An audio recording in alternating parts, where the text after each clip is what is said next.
let's get started. So first of all, welcome to UConn. So this is kind of first course, first year of this program. So we are mainly going to introduce basics about financial risk management. So each one of you should get, I got these handouts. One is the slides and the syllabus, as well as my first day survey.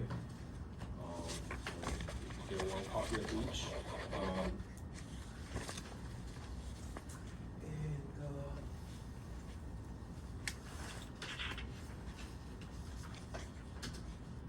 So let me introduce myself. So my name is Fan Yang. You can call me Fan. Started working UConn in 2015. So it's been this is the 11th year that I teach in this program. Teach this course actually. Before joining UConn, I worked in Hong Kong for 4 years. I got my PhD from University of Minnesota. I had a physics background.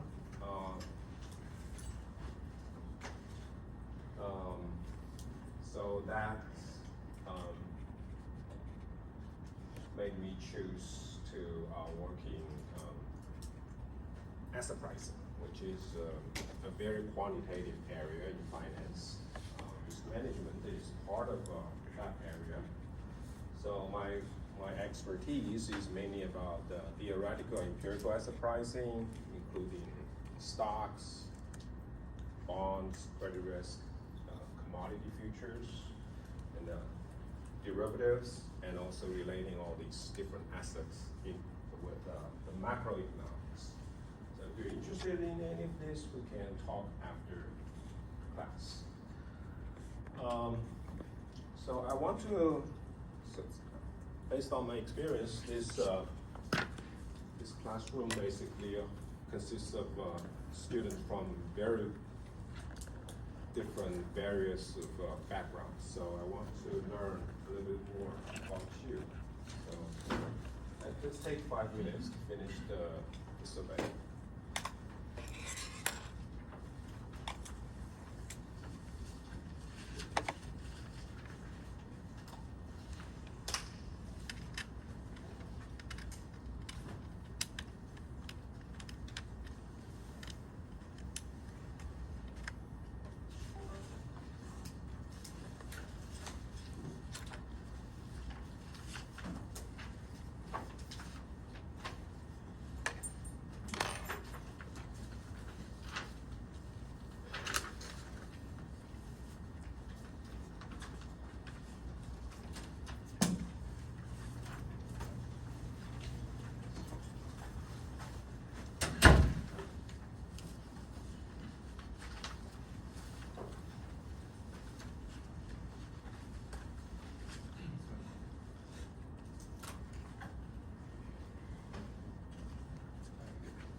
You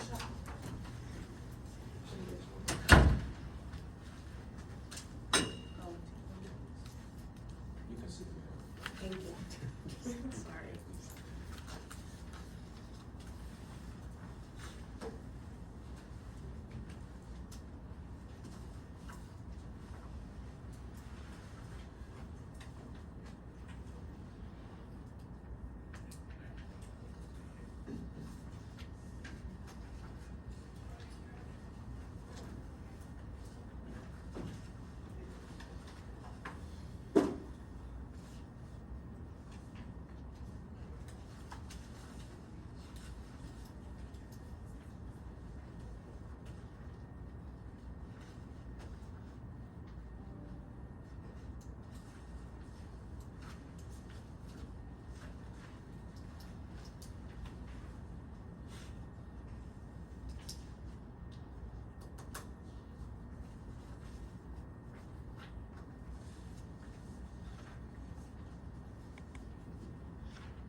Okay, so I guess most of you have already done. If you haven't finished yet, you can finish during the break.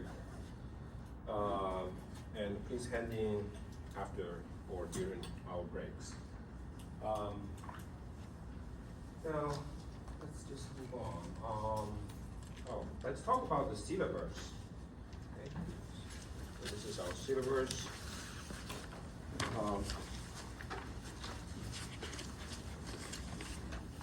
So the course is called Financial Institutional Risk Management. Here's my name, my office number. So my office is in Stores, which is like 1.5 hour drive from here. So probably more than that. So I guess please don't call my office number because I don't use that phone at all these days. So if you have any questions, you can always shoot me an email. So this is my email. Now I'll try to respond as fast as I can. Okay. Office hour can be scheduled by appointment. If you have any question, we can always discuss during the breaks we're gonna have. So this is a 3-hour course. Nobody can keep focusing on the course for 3 hours. So we're gonna have 2 breaks. So after each hour, we will have a 15 minutes break. Okay, so we're gonna have like 3 hours, so 2 breaks in between. So you can ask questions during the break or after the class. Because my office is in Stores, I only be here once every week to teach this course. The course website is Husky CT.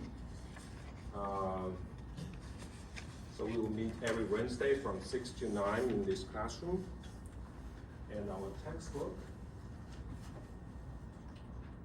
So this is our textbook.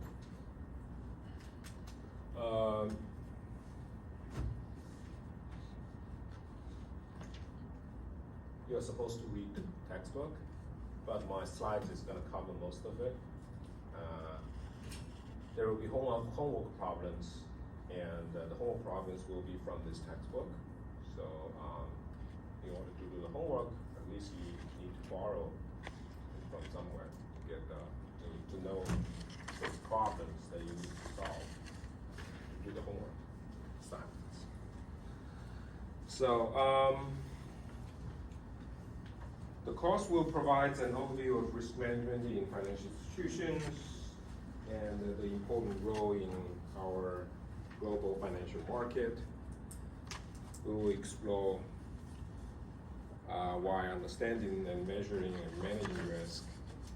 So we will basically see, you can see that we basically started trying to understand these risks, and then we will, more importantly nowadays is that we don't just limit ourselves to understanding the risk, but also we need to measure this. And based on these measures will be able to develop strategies, more like a quantitative strategies or policies. And how do we manage the risk? So we need to manage the risk quantitatively, which is much more accurate, critical to the financial institution, to the industry. We will need to see the danger inherent in the financial market system, making understand risk management very important for anyone working and plan to work in the financial sector. We will cover all the major aspects of financial risk and go through how the financial institutions are regulated. So financial institutions are heavily regulated. So this is a very special sector because there's this, what we call the externality. So basically it's gonna, if a bank goes to bankruptcy, it will affect the overall economy, like the Lehman Brothers. Helping students to develop a deeper understanding of the financial market and potential vulnerability. So we will go examine the activities of different types of institutions like banks, insurance companies, etc., and the standard method that they use to identify and manage their risk. So we will analyze many dimensions of financial risk, including the market risk. So by saying market risk, we usually refer to, think about S&P 500. That's what we call the market risk, stock market risk.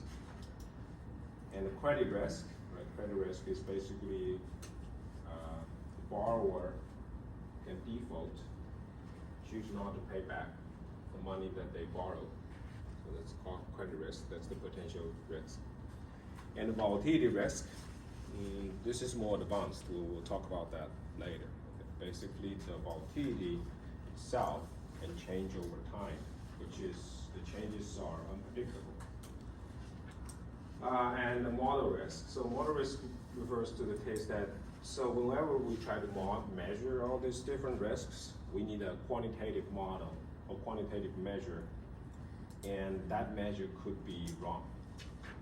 Okay, whenever we use a measure, we always have to bear in mind that measure may not, there is a risk that measure or the model may not be the correct one.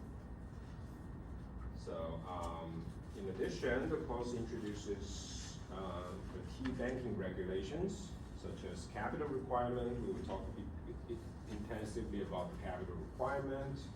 We will talk about the framework that the international framework that people use to regulate banks, including the Basel I, II, III. And we will discuss the lessons that we can learn from the 2008 financial crisis. The course is designed to provide students with a broad understanding of financial market, institutions, and risk management. So we will introduce the fundamental of valuing and managing risk of standard financial contracts, such as stock, bonds, and options. And you will gain understanding of the main function and key feature of these major institutions, the common measure that they use to measure financial risk, and how, more important is how we can estimate these measures using financial data and the regulatory framework governing banks. So your learning objective at the end of the course, students should be able to discuss a wide range of topics related to financial institution and risk management. Some area covered in greater depth than others, so which is outlined in the schedule below. I'll talk about that schedule later. These topics include banks, insurance, asset management, optimal asset allocation, regulation, security valuation, and these different risk measures like Greeks, value at risk, expected shortfall. Should be able to estimate and interpret the standard risk measures using financial data.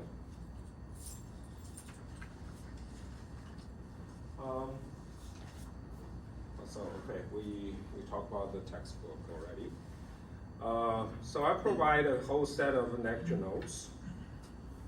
These lecture notes will be posted on Husky CT. So by lecture notes, I mean this. Okay. This is for the first week. I printed out, but starting for next week, I will try to post these notes in the early of the week and before the class, and you will need to print them yourself and bring to the classroom.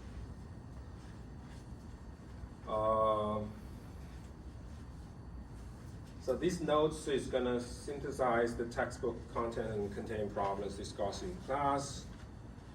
You need to print a paper copy of the slides before each class. There's gonna be some announcements and supplemental problem set solution could be posted on Husky CT as well. So make sure that you're familiar with Husky CT at the beginning of the semester.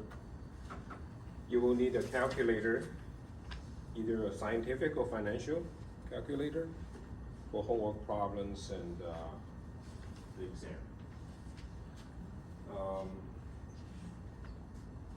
Communication between you and me. There will be times that I need to communicate with you individually or as a class. We will do this through email. So all of you should already have a UConn email account. So you need to check them daily while class is in session. So this course will be mainly delivered through lectures. We will cover the important chapters from the textbook. And the lectures will be based on these notes, these slides. You may have to do some additional reading assigned during the semester.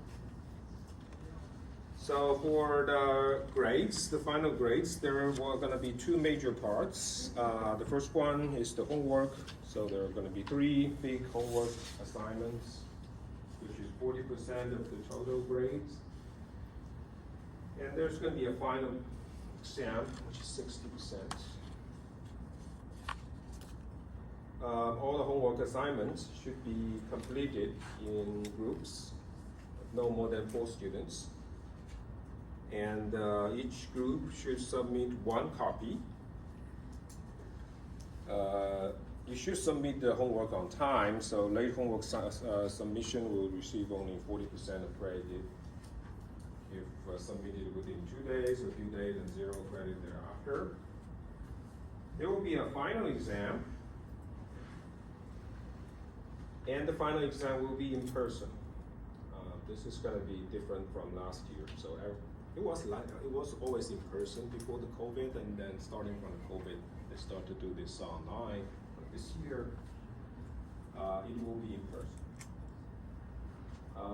It's closed book, closed notes, no computer or communication devices allowed.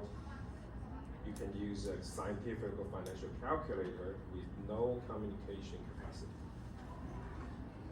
There could be a problem that which requires a normal distribution table, so it will be provided if needed. You should not skip the exam, or you'll be in trouble. Attending an intersection course or any other course that conflicts with the exam does not constitute an excuse absence under the university rules. And my best advice to study for the exam is through extensive practice, focus on understanding financial risk management rather than memorizing answers to specific problems. Yes? So for the final exam, will it be like in class time or you will Yes, reschedule? yes. They haven't finalized yet, but I have a tentative, which is, I think,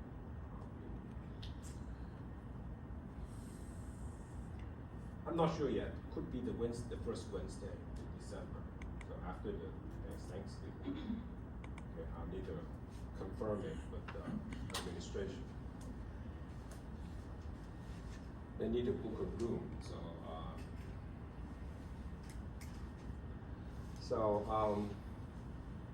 You need to focus on understanding financial risk management rather than memorize answers to specific problems. And the textbook include many practice problems with solutions, so you should get more practice basically with those problems. There's no extra credit assignments. Individual exceptions is unfair to other students. So you need to focus your effort before preparing for the class. Academic integrity, very, very important. So you should not cheat in the exam or homework assignments. You will receive 0 score for the exam and assignment. So let me just go to the schedule.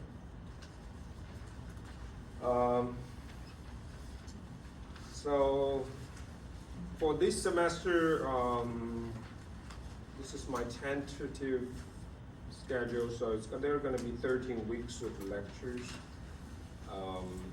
This course basically consists of 2 parts. The first part from week 1 to week 5.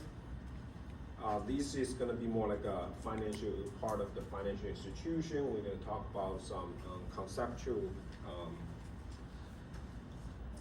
concepts about these financial institutions and risk management. Starting from week 6 until week 12, so this part is more like a risk management, which means that we're going to have to quantify all these concepts and ideas, introduce these different measures of risk, and talk about how the banks is going to use these different measures to do the management, to control their risk. Okay.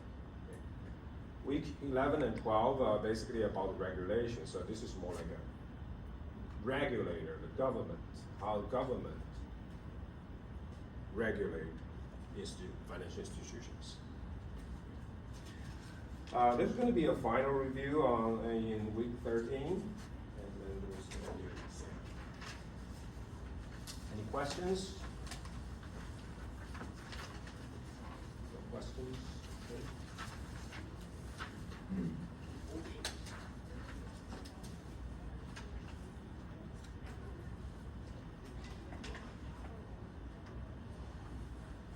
So, there's no questions, then we're just gonna move on.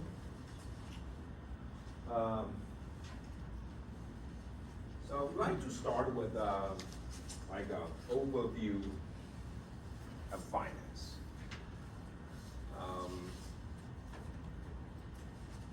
Based on my experience, if you talk to anybody who don't work in finance, they think about finances like, which stock should I pick? That's kind of the people who are outside of this finance, outside of finance. So, but for our point of view, we think about finance, this is more like this is more like an economist's view of finance.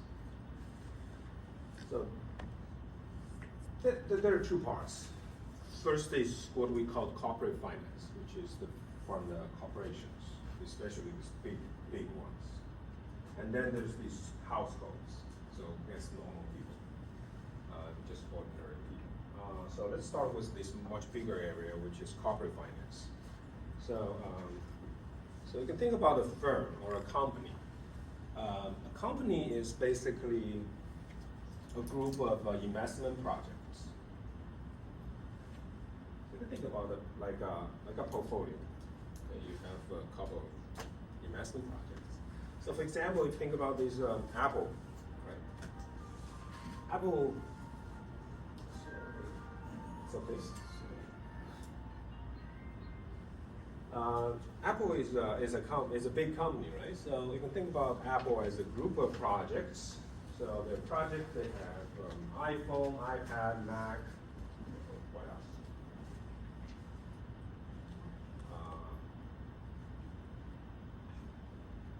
this 3D. Vision Pro. Yeah, Vision Pro, thanks. Hi. Oh, you need to take. Yeah, they have many products. So each one can think about, you can think about each one as an investment project. So Apple is basically a group of these projects.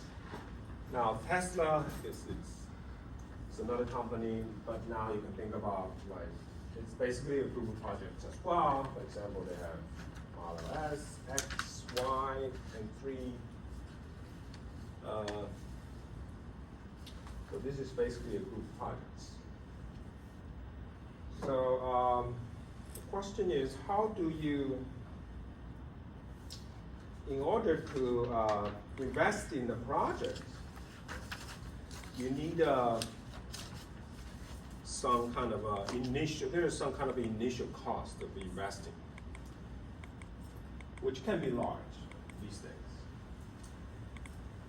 Now, how do companies fund these projects? That's what finance is about. So you need to fund these projects, especially pay for the cost of the investment. For example, you build a car, you build an electric car, right? So you need to build a factory, you need to develop the software, you need to find the suppliers. So all these, you have to pay a lot in order to really have a factory which can produce cars. So the problem is, how do you fund this investment? This is even before you will be able to sell those cars. So how do you finance these projects? So firms have a couple of methods that they can use. So either they can use their internal fund, or they can use external funds. Internal funds, for example, they can use these retained earnings. Okay, so every year, for example, Apple is going to be able to sell. This is probably 20 years ago when Steve Jobs developed his iPhone, right? So at that point, Apple only sells MacBook, Mac computers. Have this MP3 player. I don't remember what's called. iPhone. Yeah, they can sell those, right? And they will have some revenue from selling those products, and they don't distribute all the earnings that they earn from selling those products. They can keep some of those within the company. They don't distribute it to shareholders, not 100%. So this is called retained earnings. They can use those retained earnings to pay for the investment of developing iPhone. That's called retained earnings. And they can use cash reserves as well. So many companies these days, especially I think after the 2008 financial crisis, they started to hold a lot of cash in a bank. So it's something close to retained earnings, but it's like more like the retained earning that they save in the past. Okay, they have a large cash pile. And they can use that cash. These are internal. Okay? You don't need a financial market to fund the project using this internal funds. But sometimes that investment is huge, that internal fund may not be able to cover the investment cost. So you need to raise some external funds. Now you need the financial market, the stock market or the bond market. You can raise by issuing new stocks, issuing new shares. So this is called equity, or you can sell stocks. So if you're very big, established, large companies, you can always sell stocks to through the public stock market. If you are startups, you're a very new company that's not publicly traded, you can raise equity through private equity. You can talk to some private equity fund to raise the money to invest in the project. And for these for different companies, they can also use debt. For very big companies, they can sell corporate bonds. Obviously there's a big difference between equity. Either you choose to sell equity or you just sell bonds. So this is a very important decision. It's called capital structure decision. If you want to raise $100 million, for example, to invest in the project, whether you should issue equity or issue debt. Okay, that's a big question. We'll talk a little bit about that later, but now bear in mind that that's an important decision to make. For big companies, you can sell corporate bonds because there's a bond market pretty much like a stock market. Some smaller or medium-sized companies, maybe they don't have access to the public bond market because the standard of selling bond is very high. So they can go to the bank and take a bank loans. Okay? They can borrow through a bank. Sometimes they can do this borrow through the commercial paper as well. So commercial paper is basically a very short-term bond. It lasts less than a year. We'll talk about all these basic securities later. So, and then we will talk about the difference between the two. So now at this stage, just bear in mind that you can choose either raise by issue stocks or issue bonds or issue debt. So you can see that if you summarize this internal versus external funds, there's this major source of external funding. You can go use these financial markets. These include both stock market and bond market. You can borrow from a bank, pay for your investment cost. And these days we have this internet funding as well, crowdfunding. But the majority is through the financial market or through banks. There is a different area, it's called household finance, right? So you want to buy a house, you don't have enough cash to pay for a house, you need to pay the mortgage, so this is also finance. You borrow from the bank. Basically, it's a bank loan that you borrow from the bank. And if you want to buy a new car, right, so you can borrow as well. And for tuition, you need to borrow through the student loans. Credit cards, you use credit cards to pay for your consumption. So these are like very short-term debts. And household finance is mainly through the banks.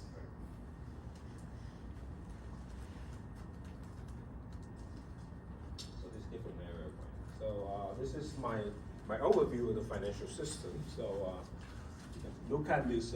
It's basically this is a kind of like hopefully give you some big picture about what we are going to talk about. We're going to talk about all the details, but it's always good to start with the big picture. So we have this financial industry. So there's these two groups of people: investors and depositors. The depositors, of course, usually don't want to take any risk. They just want to put their money in a saving account. You can earn the interest rate, but your money is going to be pretty safe. Investors want to seek higher returns, so they probably don't want to put their money in a saving account. Instead, they want to invest in stocks and bonds. So depositors usually put their money in the bank. And we will see that, we will talk about this, that banks has to make profits. So what a bank does is they lend the money that they get from the depositors to home buyers or companies or households. So that's how the cash flow, what the cash flow looks like. So depositors' money is going to go through the bank to the firm and the mortgage borrower. And the bank is going to charge for a higher interest rate for those money that they lend to a firm or mortgage borrower, home buyer, than the interest rate that they pay to depositors. So there's going to be a difference on these two sides in terms of interest rates. So this side, the interest rate is higher, this side, interest rate is lower. The difference is called the net interest rate, net interest. And that's the major source of the profit for standard commercial bank. So, but that net interest is not a risk-free profit. It is risky. The major risk is that the borrower and the firms, the borrower, like the home buyer or the firms who borrow from the bank could default, choose not to pay their debt. That could lead to a loss, okay, which we call the credit risk or default. But that loss has to be bared by a bank. The depositors believe, because they put the money in a saving account, they believe that the money is perfectly risk-free, okay? Zero risk. But actually, it's all because the banks is going to take that loss. Therefore, the depositors is risk-free.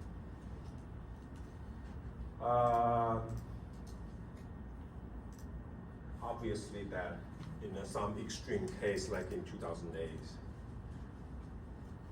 the bank goes bankruptcy. Then bank's bankruptcy is basically that the bank will no longer be able to take those losses. So those losses are huge. Therefore, the banks is not be able to take those losses. The bank has to go bankruptcy, and then depositors will be affected.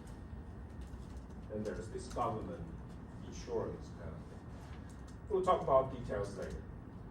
So, but investors, as you see, investors, they basically either buy stocks or bonds, most people, okay, for most people, unless you have some private investment opportunities. But for most of us, you basically buy stocks or bonds from the public market. So when you buy those securities, you pay, therefore, the money is kind of like indirectly. Okay, but when you trade the stocks, the money doesn't go to the firm. Okay, that's called secondary market. But indirectly, when the firm do an IPO or some kind of equity offering, then the money is going to go to the company. We'll talk about all those details. So basically, let's pretend that indirectly the money from the investor is going to go to the firm. And the banks also interact with this financial market a lot. They use financial market to hedge their risk. And they also can raise equity or debt through the financial market. And so they interact. So that's kind of like the big picture before 2000. And after 2000, banks create something called mortgage-backed securities. So before this mortgage-backed securities was invented, the mortgage lender are always these banks or credit unions. So there are standard financial institutions. But then after 2000, the banks create these mortgage-backed securities. What it does is basically the banks still lend to the home buyer, and they hold all these mortgages. They receive, because they lend to the home buyer, so home buyer is going to pay for the mortgage payment every month, and the banks are going to collect those payments. And then they figure that out that why not we sell, because this is a pretty good cash flow. Actually, every month you receive payments from the mortgage borrower, this home buyer. So they figure out that they can repackage these cash flows from the home buyer and sell to investors, outside investors. They don't want, for example, they don't want those cash flows, then they can always sell to someone else. They don't have to hold these cash flows always. So those payments from the home buyer, mortgage payments from the home buyer, has been packaged into so-called mortgage-backed securities, and they sell to the financial market. When you sell to the financial market, obviously someone is going to buy it. So some investors, if they're interested in like a good monthly cash flow, right, they could buy these mortgage-backed securities. So you can see that that's a whole new thing after 2000, and that obviously leads to the financial crisis. But you can see that before these were invented, banks is the major lender of the mortgage borrower. But after 2000, after this mortgage-backed security were invented, now not just the banks, but the investors also has a channel to invest in these mortgages. So they can lend to the mortgage borrower as well, to these mortgage-backed securities. So that's the change, major change after 2000. They still exist.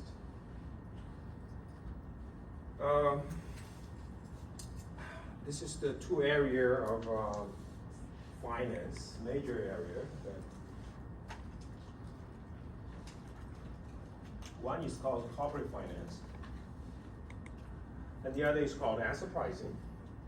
So, about this corporate finance, we have this capital structure decision. It's called corporate finance, right? So I talk about this capital structure decision, very important decision.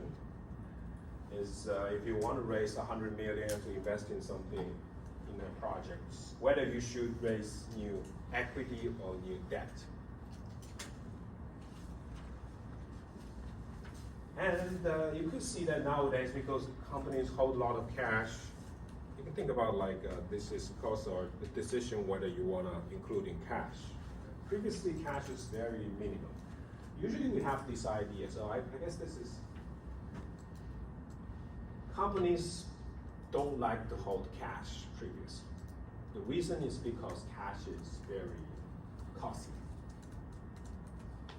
Now, for us, I guess, you may think that, well, cash, it's like everyone has some cash in the bank.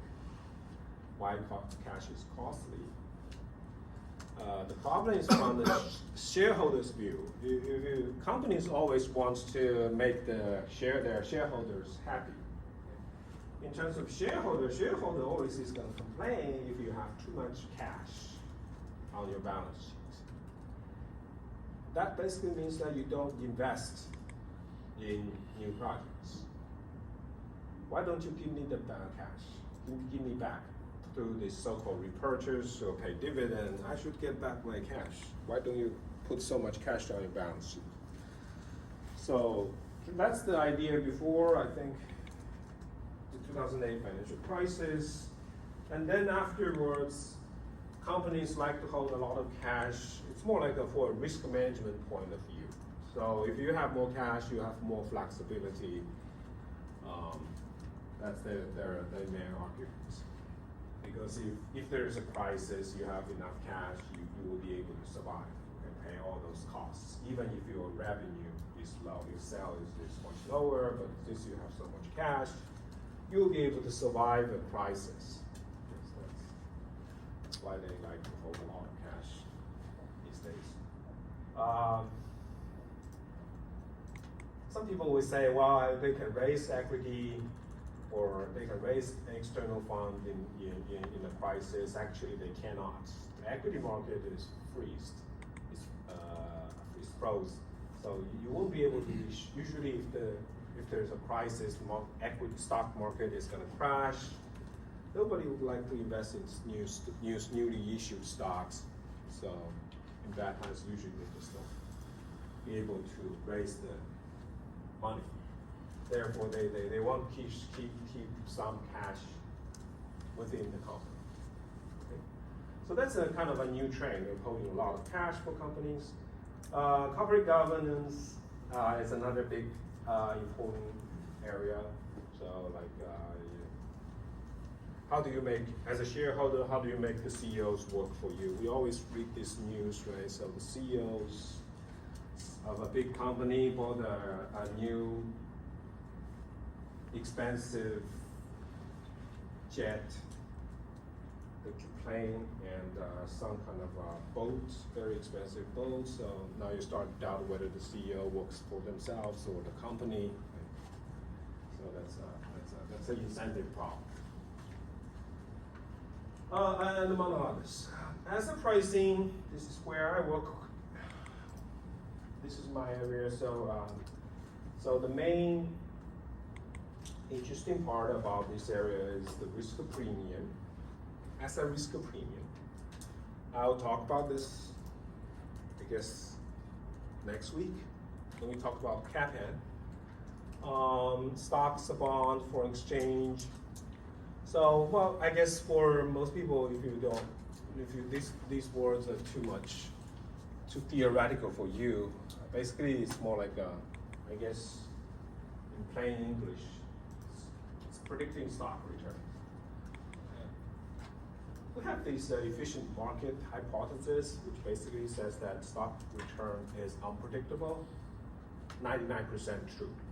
It's very hard to predict. There is a little bit of predictability depending on the sample that you use. We're not 100% sure that those predictability exists, but people always try to find some predictability. Some stocks can outperform others, or you can predict the return of SP 500. Mostly later in the course we will talk about this so-called geometric Brownian motion. The idea is that basically stock return follows some kind of random walk, which means that stock return is totally unpredictable. It's just a flip coin every day. How do you predict the outcome of flipping a coin? So that's our view. Based on a lot of research. And then derivative pricing and hedging. So this includes options, futures, etc. And risk management is also a very important part. Asset pricing and portfolio optimization. How do you create an optimal portfolio? Among others. So we'll cover a little bit of everything, basically. But we are not going to talk about the theory, because this is just a master level course. So that's my overview. And because we have students from different backgrounds, some probably don't even have any background in finance. So usually for the first week, I'm just gonna cover a very brief review of Finance 101, which I call Chapter 0. For those of you who have a degree in finance, consider this as a review very quickly. Okay, review. I'm gonna go through a lot of concepts. But for those of you who don't have any finance background, so you have to, get yourself familiar. You need to get familiar with all these concepts, I guess, within a week. We're starting from next week, we'll start to talk about risk management. So these are just some basic concepts. For those of you who don't have any finance background, I would strongly recommend this textbook that you probably want to read, Fundamentals of Corporate Finance by Briley, Mayers, and Marcos. So So this is kind of a standard textbook for Finance 101 for undergrad. So what are we gonna do today? Is I'm gonna talk about very, very important idea is called time value of money.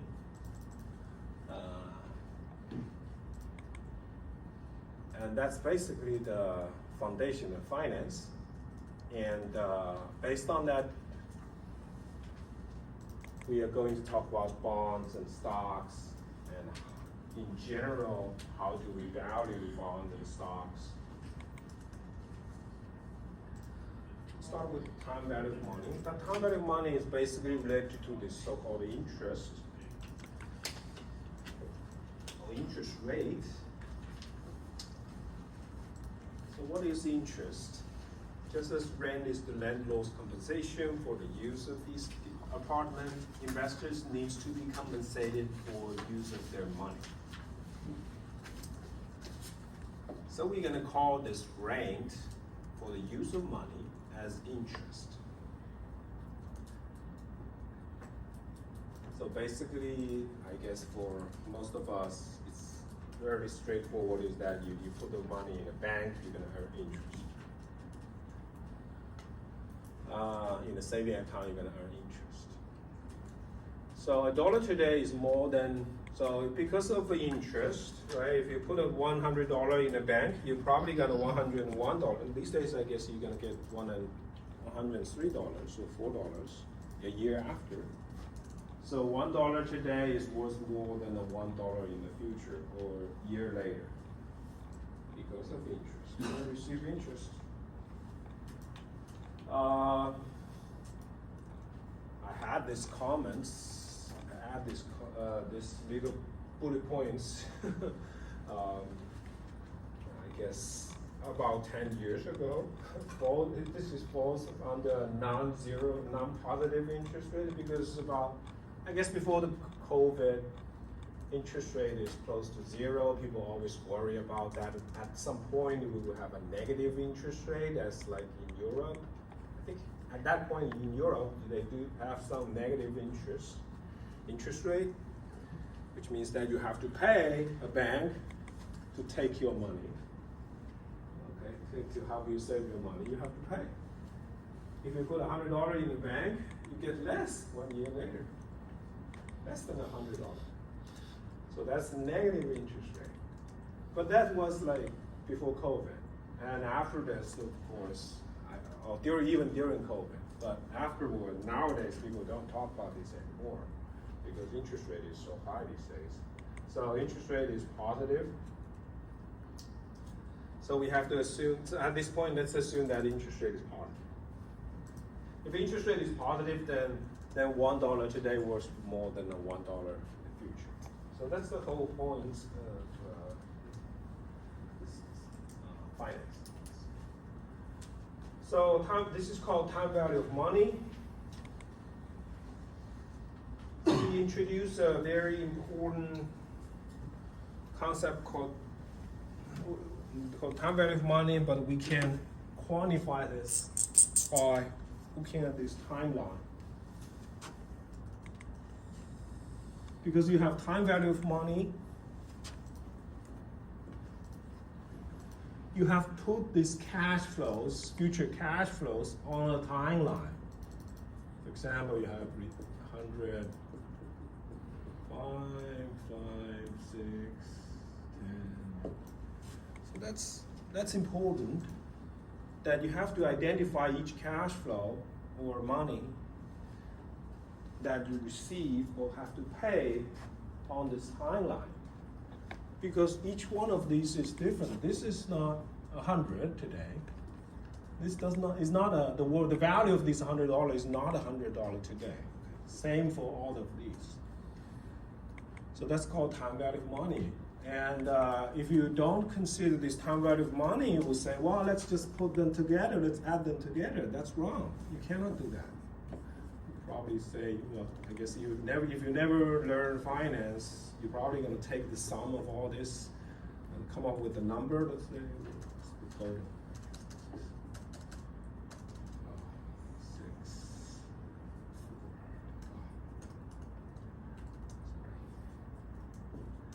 Okay, you say, well, the total is 226. That is wrong after you learn the idea of time value of money. You cannot take the sum of all those. For example, you receive $100 in a year, or $105, $5 year dollar, $6, or $10 after 5 years. The total is not a 226. That's wrong. So that's why we need the time. You cannot take the sum of all. You have to consider time value of money because of a positive interest rate. So how do we consider that? How do we calculate them? Okay, we need to introduce this idea of compounding of interest. Compounding is another very important concept. So interest is compounded. So what does that mean? So if you put $100 in the bank pays you 5% rate. After a year, you're gonna get 105.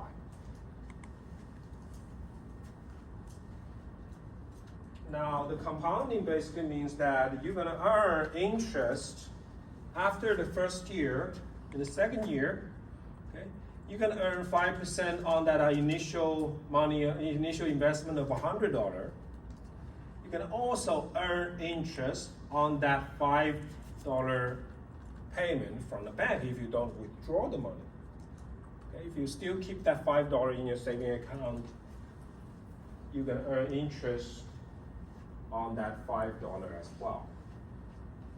This is called compounding, $110.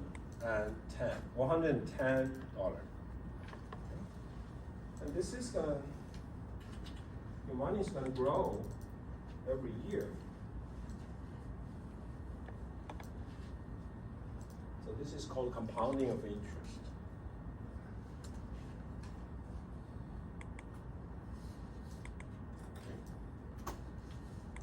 You earn interest on the interest that bank pays you in the previous years. Now, this is the effect of compounding. So let's assume that interest rate, so this shows you the growth of your balance in an investment account. Okay. You start with $1 in year 0, you put $1 in this investment account. And this dashed line represents the case that the interest rate of this account is 5%. So this is how the compounding grows. For 5%, you don't see much effect of compounding actually, okay, because the interest rate is relatively low.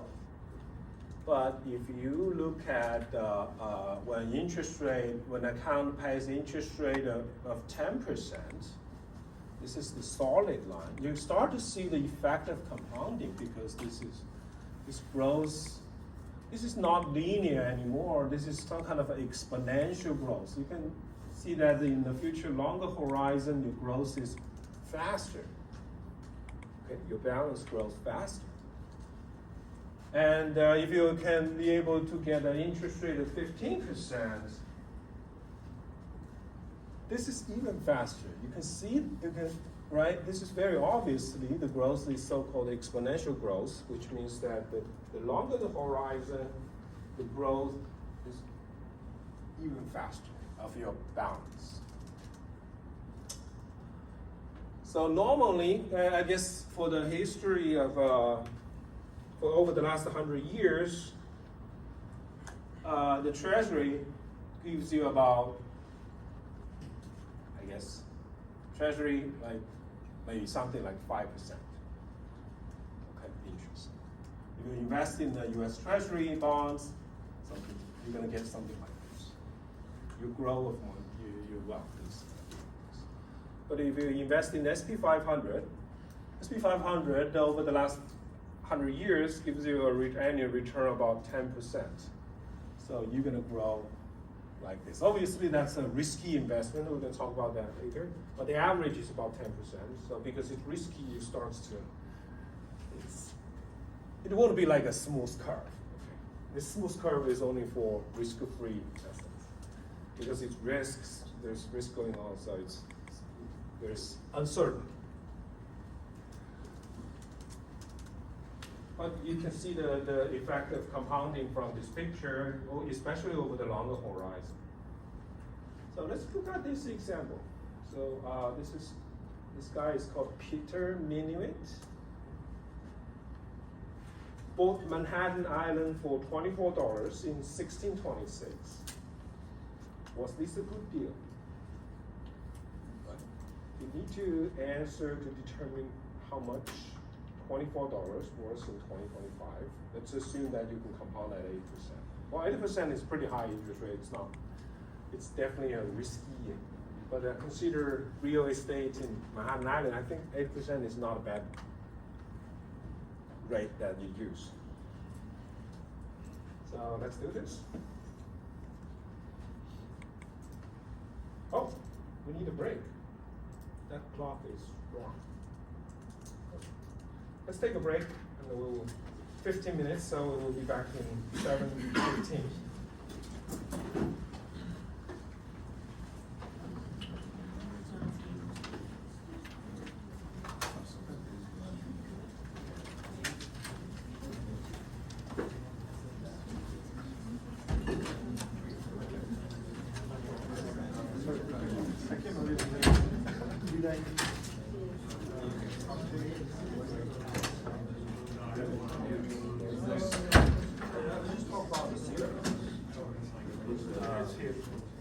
Yeah.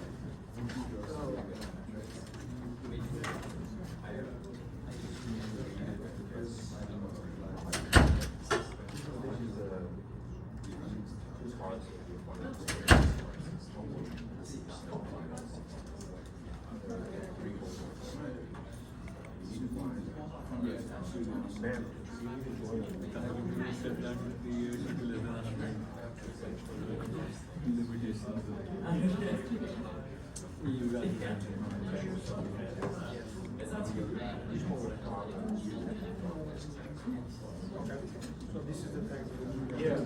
Yes.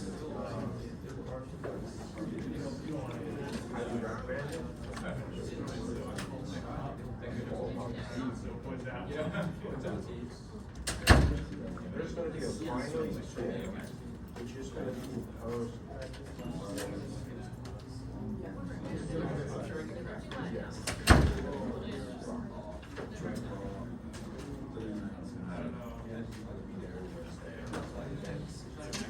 And you cover yeah. Okay. Yeah.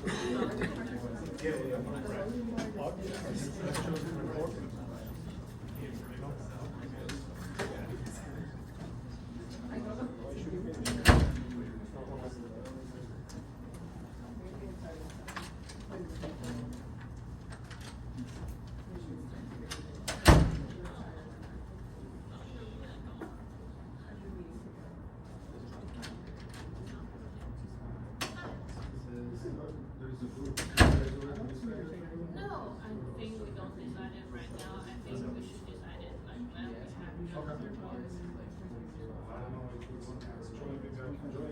Yeah, it's like we haven't decided yet. So it's fine.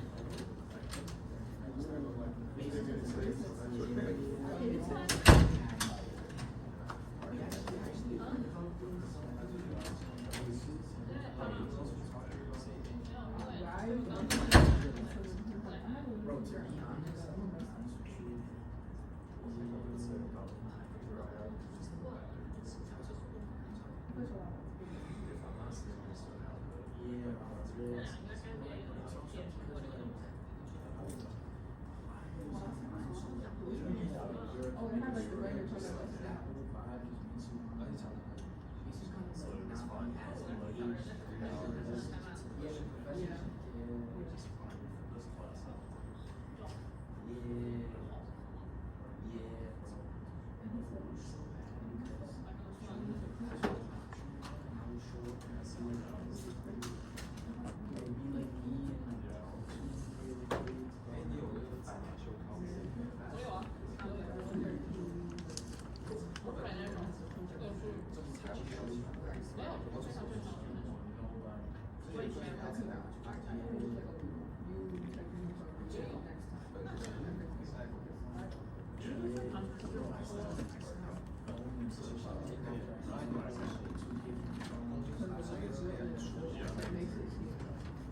class yesterday too, on Tuesday.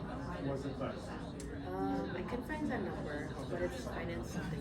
He does the enterprise risk management. So he's doing it for this program, okay, maybe. I think it's in this program. I talked to him, but I never had a class. I I sent one of his class just the beginning to have an idea, and I told him, but I know I will help him. Yeah, I know him a lot, but I never had a class with him. It's good. I took one last semester with him. I'll find the number. Okay, thank you. Hopefully.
Maybe I pick it up.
Okay, let's move on.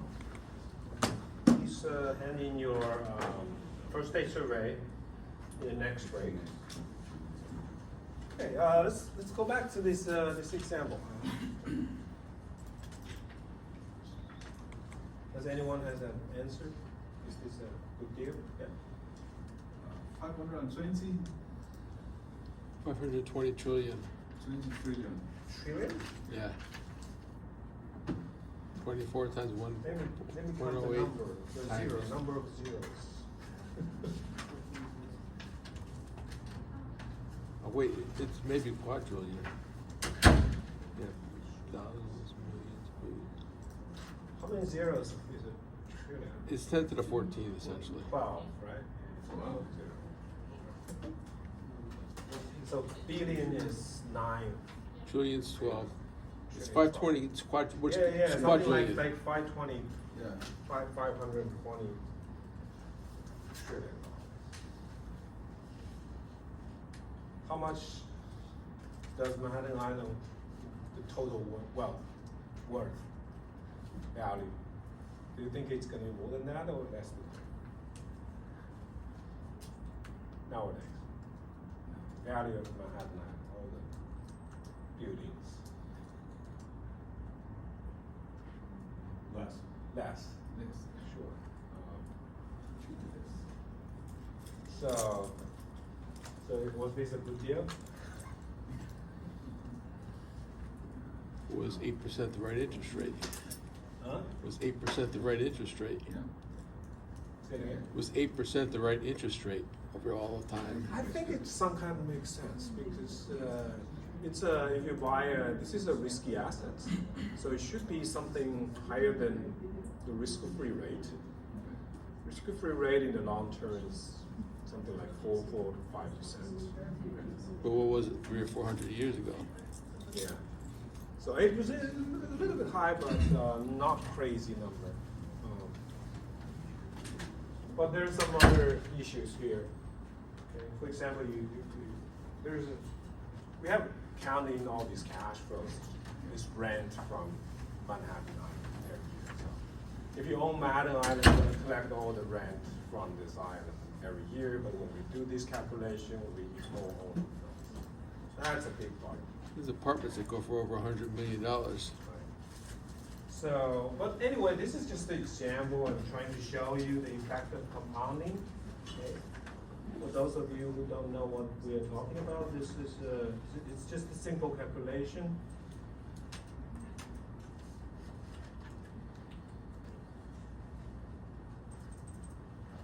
What's going on here?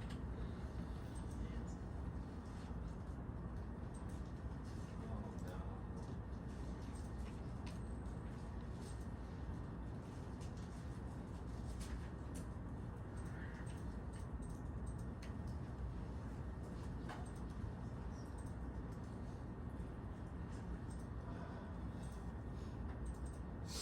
I have to sign in, otherwise I won't be able to use it.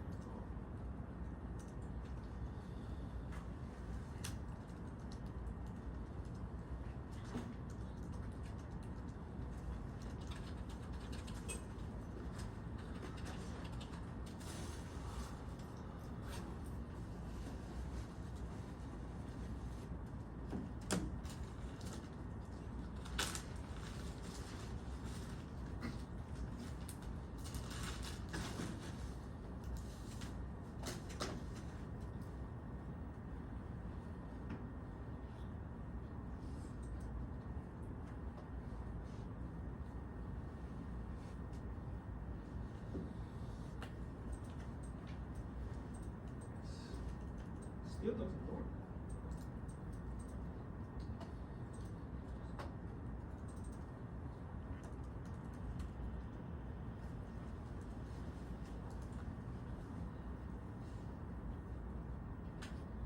It might not let you write to the desktop.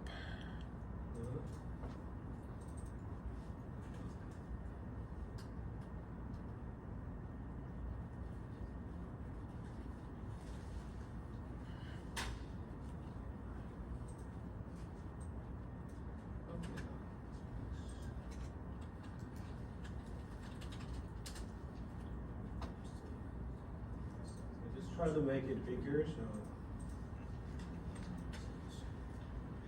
But it's a simple calculation. It's very straightforward. So you start with $24, and then you have 8% rate return. 1 plus 8%. Okay, after a year, you have 24 times 1 plus 8%. And if you think about compounding, then after 2 years, you're going to receive 8% from that $8 interest that you receive for the first year. So it's going to be 24 times 1 plus 8% to the power of 2. So this is compounding to the power. If you have n years, you're going to be a power to the n. And this number n equals to, now this year is 2025 minus 1626. So that's going to be 5.2 times 10 to the power 14, which is $520 trillion worth. So that's the effect of compounding, starting from $24 over, I guess, slightly less than 400 years. This is how much you can get.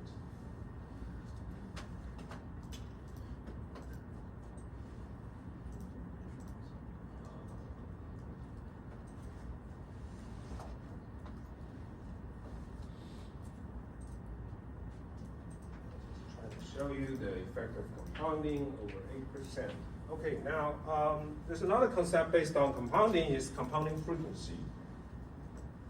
Compounding frequency of interest accrual refers to the number of times within a year in which interests are paid on the invested capital for given interest rate, higher compounding frequency results in higher payoff. So it's going to show you, for example, you have an annualized interest rate of 6%. So whenever we talk about interest rate, usually people like to annualize it. So make sure that we talk about the same horizon. If you have an annual horizon, then, for example, if you're given the same interest rate of 6% annual, if you have different compounding frequency, you can have different balance after a year. For example, you compound once a year. After 2 years, if you have put a $100 in a saving account for 2 years, if the compounding frequency is once a year, it's annual compounding. So the balance is going to be 100 times 1 plus 6% to the power of 2. And your balance is going to be $112.36.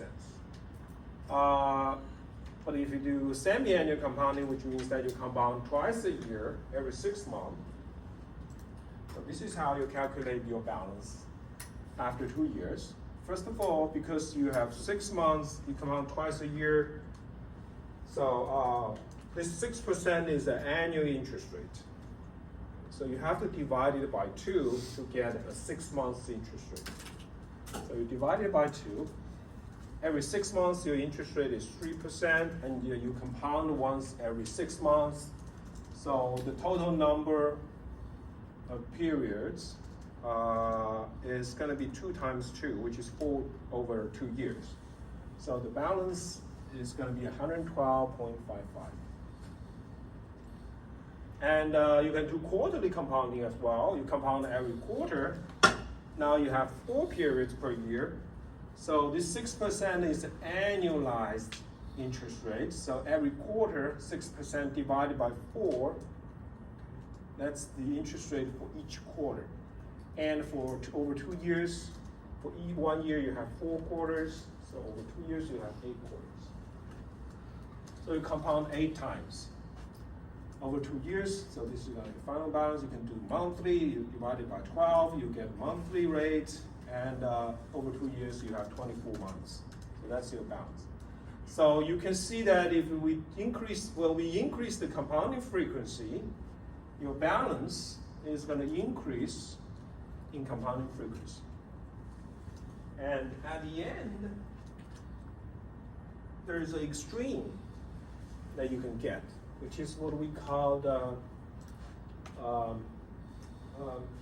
continuous compounding. Continuously compounding. So the idea is that we can summarize, the results from the previous slide.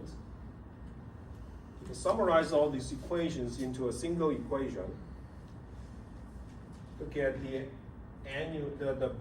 final balance after big T years. So if you have n times compounding, so you split 1 year into n equal periods. So for each period, R is the annualized rate. So for each period, the interest rate is R divided by n. And the total number of periods is going to be n years times T. T years times n, because each year is split into n periods. So this is the total number of compounding. So that's going to be your final balance. N equals to 1, 2, 4, 6, 12 in the previous slides. Now, there is a theoretical result, which is, this is obviously not practical, but this is important because we love this equation, is that when n goes to infinity, you can think about the cases like the bank is going to compound every minute or even less. They keep compounding, basically.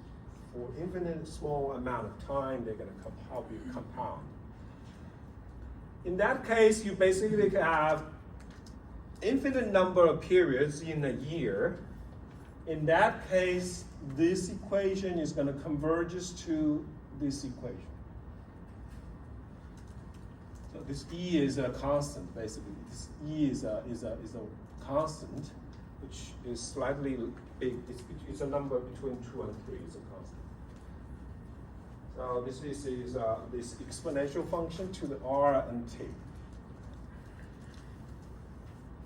So this is called, R is called continuously compounded interest rate. This is very important for risk management and during pricing. You will see that later. This is very easy to work with in equations. In practice, people don't use this. Okay, let me talk about this way.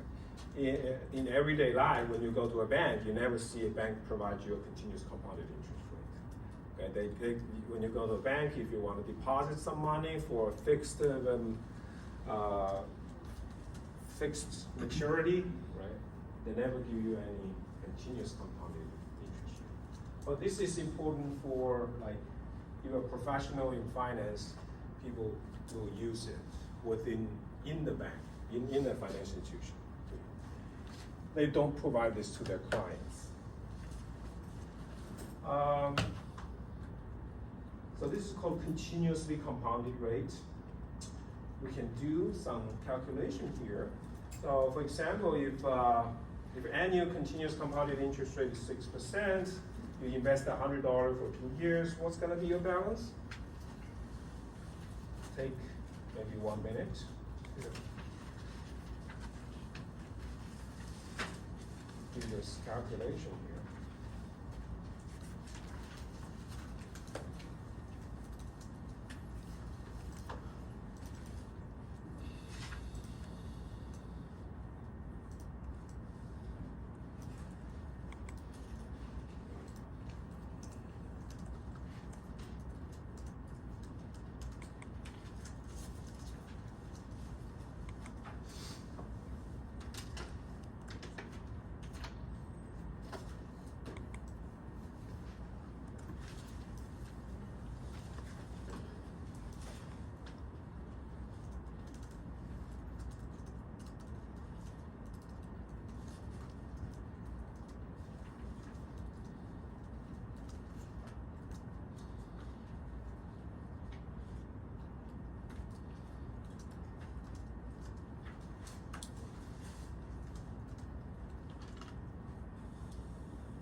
What is the balance?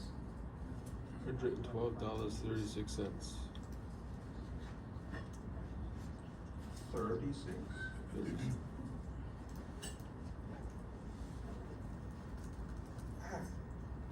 Like 75 cents.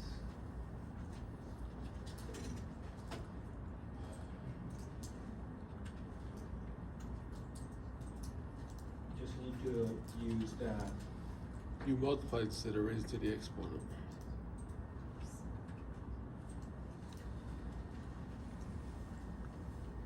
So we start with 100 and use this previous formula. So exponential function of 6% times R times T. T is 2 years. Okay, and this function is a standard function.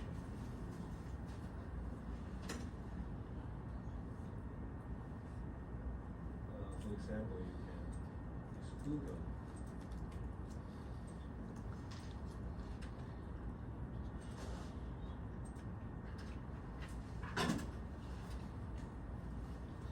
It's a standard exponential. I guess this is exponential function.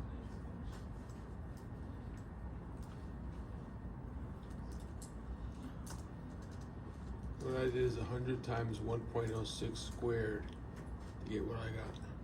Yeah, but that's annual compound. I thought that's what we were doing. Hmm? I thought that was what we were doing.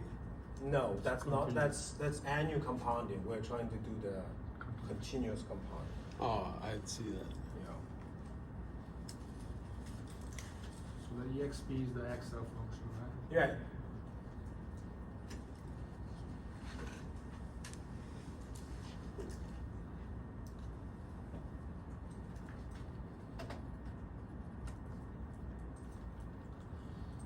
And if you compare this number with these numbers on the previous slide,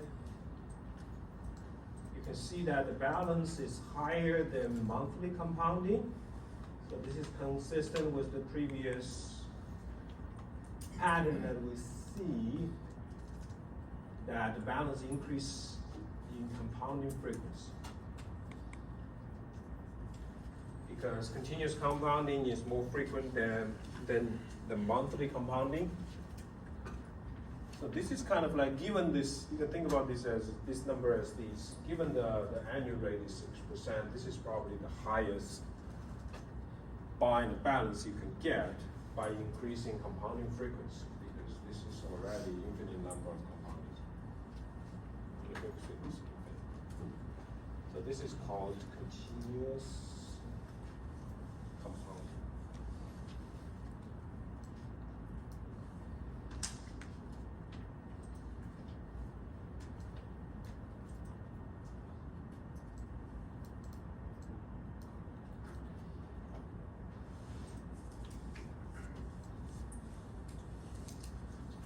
So those are compounding and the interest rate. Now let's talk about another important concept. It's called present value, which is based on, derived from this time value of money, but it's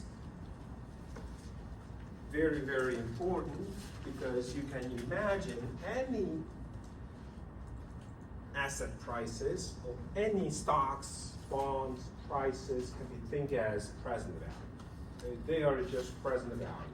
All the valuation of stocks or bonds or any risky investment is just present value. So what is present value problem? It's actually the inverse problem of this compounding of interest. So we know that at the beginning, because of time value of money, because of the positive interest rate, right? So $100 today worth more than $100 tomorrow. So we have to do this. Therefore, if you count for $100 that you receive in the future, you have to discount it, because $100 today worth more than $100 in the future. So if you receive certain number of money in the future, think about the current value or the present value. You have to discount it. Receiving future is less value as having the cash today, so we have to do this so-called discounting. If you want to compare, for example, let's take these numbers as an example. Right? So you're going to receive $100 in a year, $105 in year 2. Now you want to think about which one worth more, which one has a higher value. Okay, you have two cash flows in the future. You receive $100 in year 1, $105 in year 2. Which one has a higher value today?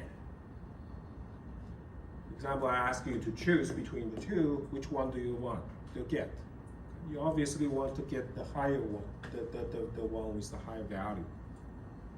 It depends on the interest rate. Right, it's going to depend on the interest rate. But how do you do the calculation is that you have to, the idea here is that you want to discount, you want to calculate the current value of this $100 receiving in year 1 and $105 receiving in year 2, and you're going to compare that present value and see which one is higher, and then you can make a decision to choose the higher one.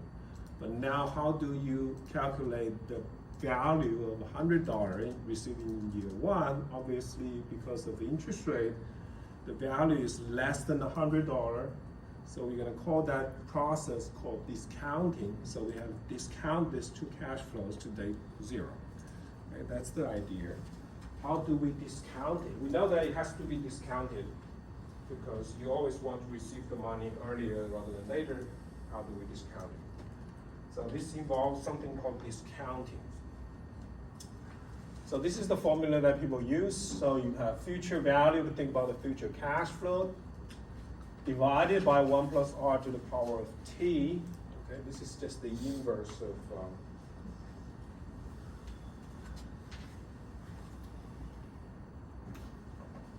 so previously, if you think about annual compounding, for annual compounding,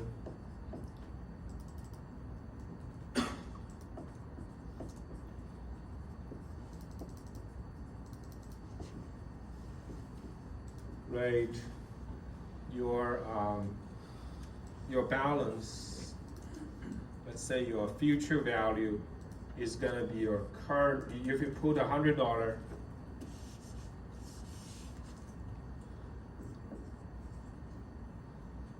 in the saving account for a year with a 5% rate, you're gonna get $105. And we're gonna call this $105 as the future value, and this is called the present value. So now, given the future value, for example, I know that I'm gonna receive $105 a year from now. What is the present value, right? If you wanna do that calculation, you basically have to move this to the left-hand side. So you're gonna be 105 divided by 1 plus 5%. So you're gonna get 100. And this process is called discounting. So that's where this equation is from. So future value discounted. This is obviously not just over a year, but over n years. But this is for annual compounding interest rate. If you have n as compounding or continuous compounding interest rate, you have to adjust this denominator accordingly. So you got present value equals future value discounted. Or you can write it as PV equals to FV times 1 over R to the power of T. So this whole thing we call the discount factor. Discounting. T is the number of periods, R is the interest rate per period.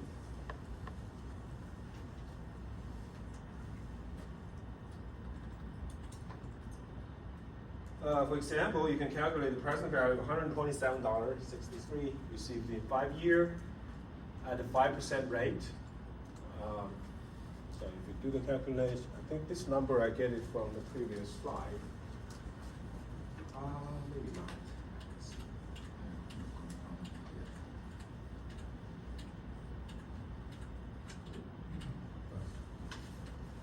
Yeah, I got it from here.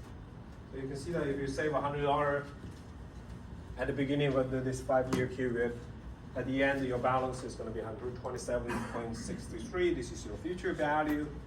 This $100 is the present value. So that $127.36, this value received in year 5 is equivalent to $100 received in today.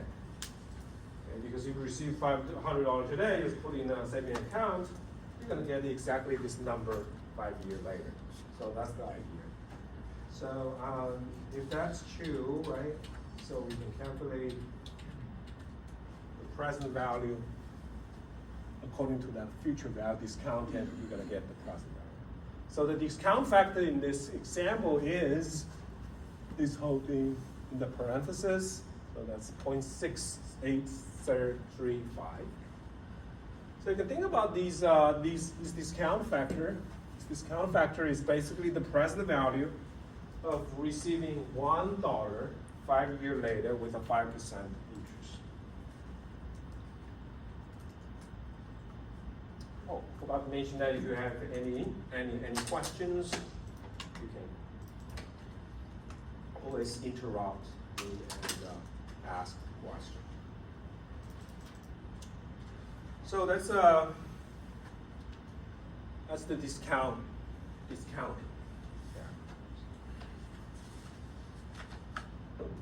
Oh, now I'm going to ask you to do this one. Look on this one. Calculate the present value of $127.63 received in year 5. And let's assume interest rate is 5%. Continuously compounded. Think about it for 5 minutes.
What's your answer?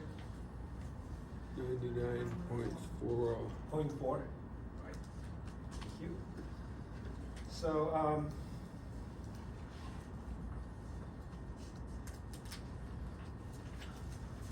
So we can draw the timeline because this is the first time we use continuous compounding to discount the cash flow. Okay, there's these 5 years.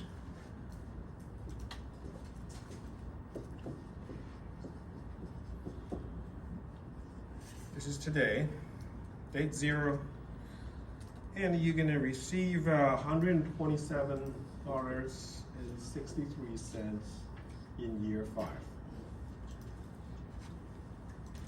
Now let's go back to the continuous compounded rate. How does that gonna be? We need to first derive the equation for discounting using the continuous compounded rate. So if you have a present value of $100, in year 5, the future value, according to continuous compounding, is gonna be 100. Into our previous equation. It's an exponential function.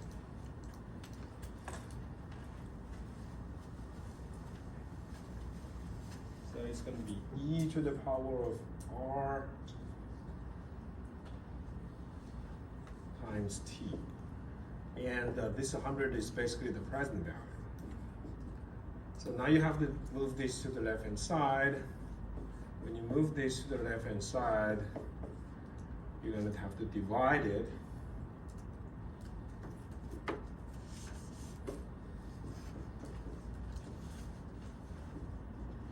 And when you divide it by exponential function, you actually have an exponential function with a minus part. Okay? So this is the equation that we discount cash flow using continuous compounded rate. You're gonna see this discount factor a lot. Okay, this is the discount factor of continuous compounded rate.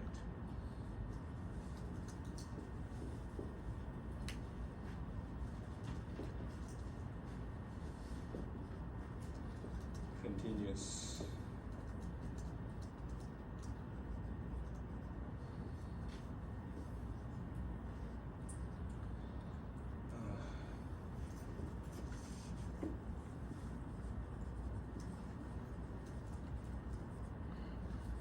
Compounded rate.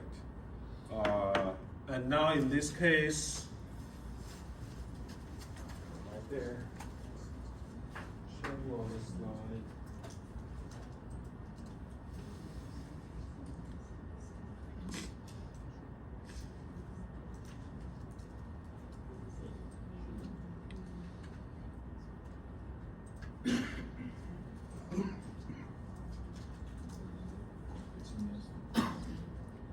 So that's just plug in the numbers into that equation. So the future value is 127.63.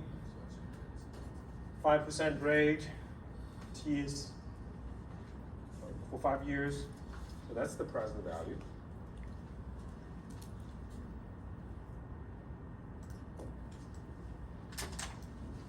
So this is when you have a continuous compounded rate. How do you discount the future cash flow?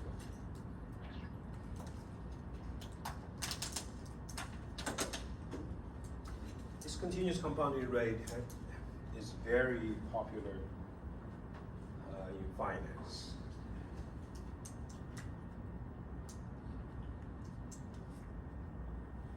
There are a lot of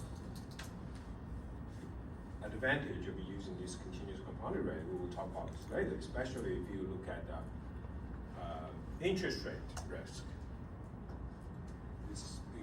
When you analyze interest rate risk using continuous compounded interest rate, it will be much easier. Even though itself, if you look at exponential function, it looks like it's harder than the annual compounding, but actually it's easy, and that's why people like these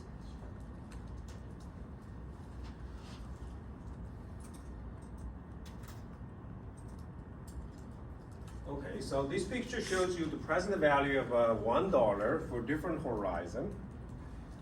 obviously, if you receive $1 later, the present value is going to be lower. The value is lower. So this will give you the value, for example, at this point, x, y axis is the horizon. This point basically represents that you receive this $1 10 years from today. This represents the value of $1 received 20 years from today. Obviously, this is going to be a decreasing function, right? The later they receive that $1, the present value is lower. And now the present value also depends on the discount rate, right? You have a higher discount rate, the present value is lower. You see that this line, the present value is the lowest because the discount rate is the highest. So in this case, we no longer call it the interest rate. Sometimes we call it the discount rate, okay? Because we use this R to represent many different kind of returns. We do not just use this formula for valuing bonds. We also use it to value stocks. So in stocks, obviously, you don't discount using interest rates. So this is why we call it the discount rate. This R is called discount rate. So the higher the discount rate, the lower the present value.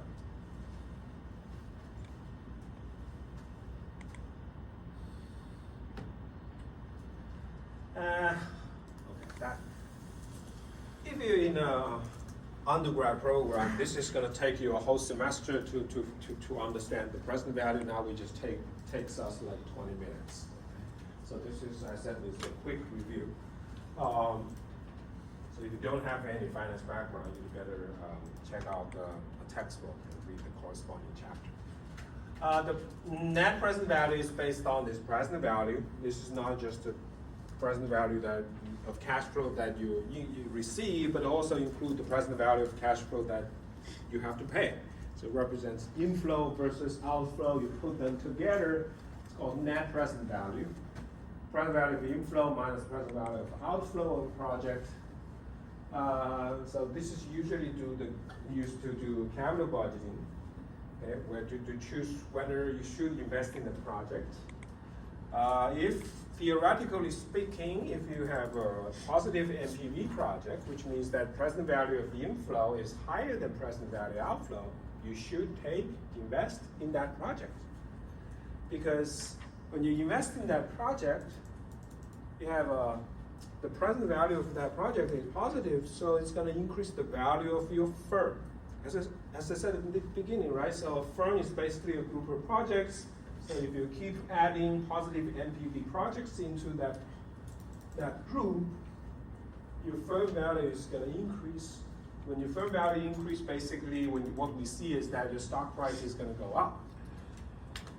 So you can see that why sometimes if you look at the stocks, when you read the news about stock, you can see that some companies invest in something when they announce this. Especially these days, I guess, any company that announced that they invest in AI, their stock price is going to go up. Okay, so that's even though they pay, but the stock price their firm value is going to go up because people believe that this AI is a positive NPV project. It's going to add value to the firm. Sorry. So it doesn't necessarily that they make profit out of that project right now, even they don't make any project. As long as the NPV of that project is positive, even though the company does not make any profit from that project can still increase the stock price of the company. Because people believe that in the future, they will make profits from that project. Okay. Now let's look at. So that's it. We finished the present value. Now we're going to talk about some basic securities like bonds and stocks. Let's start with bond. Bond is pretty straightforward. It's basically a piece of paper showing that I borrowed money from you or someone else. So that's just a contract of borrowing. A bond is a financial asset that's issued when a government or company wants to borrow money. So if the government borrowed the money from you, they give you a piece of paper. That piece of paper is called a treasury bond. When a corporation wants to borrow money from you, they issue you a piece of paper as well. It's called corporate bonds. That piece of paper, you will, if you are the holder of that piece of paper, the borrower you are the lender, and hence the borrower will have to pay you interest. So when you buy this piece of papers or these bonds from a company, you basically pay and you lend the money to the company in return for promise to receive some regular interest payment until maturity and the face value of the bond at the maturity. So that's basically what a bond is. It's basically a contract between borrower and lender. So there are a few very important features about a bond. It has a maturity. So, which means that the contract final redemption date, which means the borrower promised you that I'm gonna pay everything back to you at some point in the future, maybe 1 year later, 2 year or 5 year later. So that's called the maturity. When the bond matures, the borrower has to pay off all the money. Okay. And the principal or the face value or the principal is basically the total amount that you're going to borrow or you're going to lend. The value of the issuer agreed to repay, this is the amount of which interest is generally calculated. And then there is this coupon rates. The stated interest rate paid under the bond. Usually the same as the market rate when the bond is originally issued. And this coupon rate is fixed until maturity. Now there is a very, very important difference between coupon rate and the interest rate. They are different. So coupon rate is not interest rate.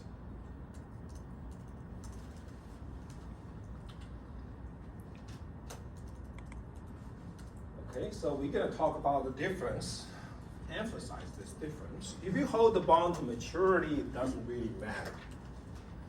But if you don't hold it to maturity, you will start to worry about it.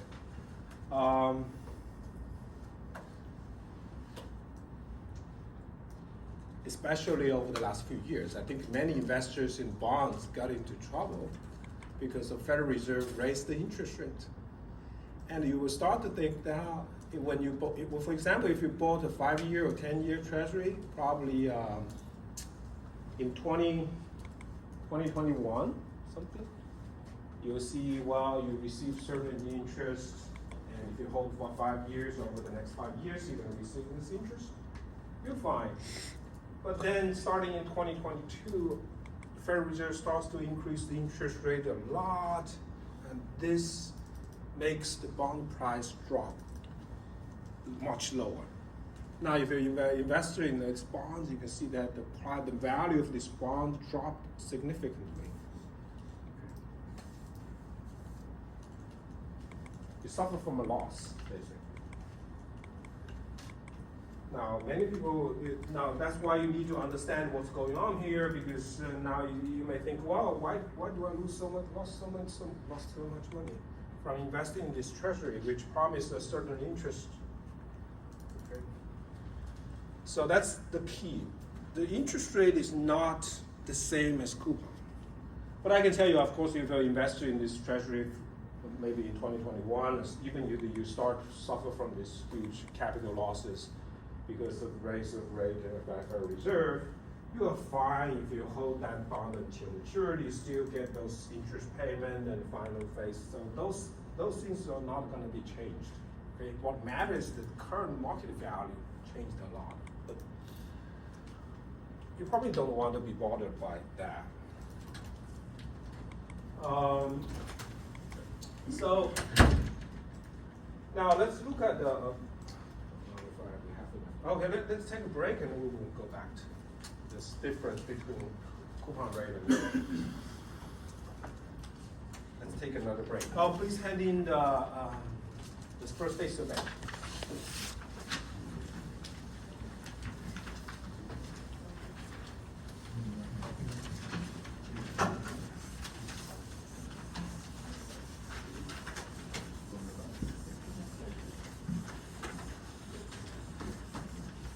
Did you say you did physics? Hmm? You were a physics major? Yeah, when I was undergrad. Chemical engineering for me. Hmm? Chemical engineering for me. You were from physics? Chemical engineering. Chemical engineering. Oh. What makes you to join this program? Just I'm 64 and it keeps my brain working. Oh, I like the okay. applied math though. Okay.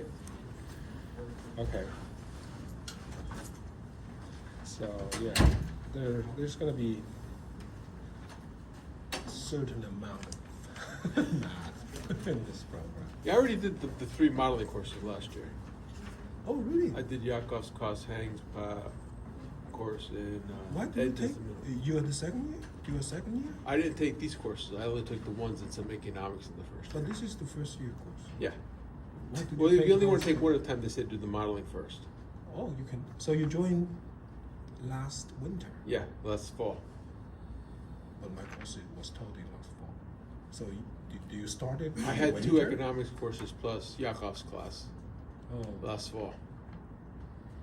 but you didn't take this one. No. Okay.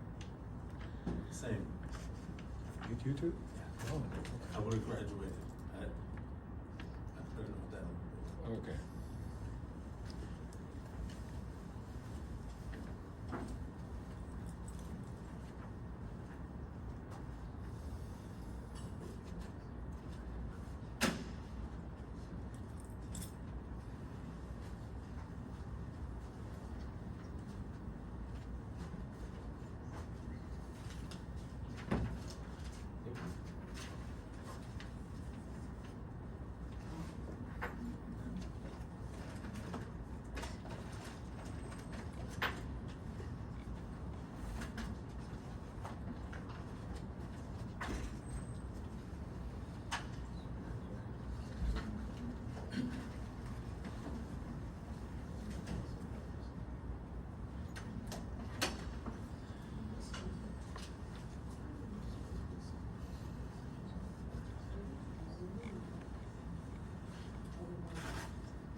The reason why I had such a hard time in those classes is because I didn't take but this is all.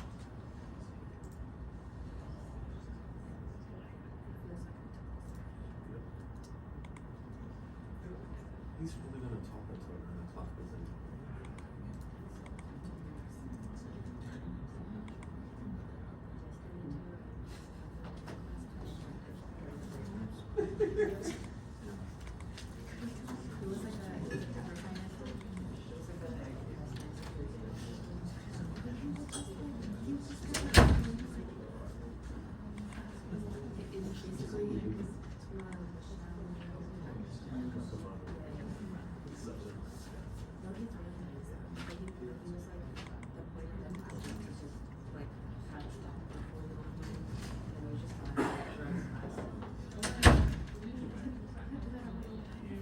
Yeah.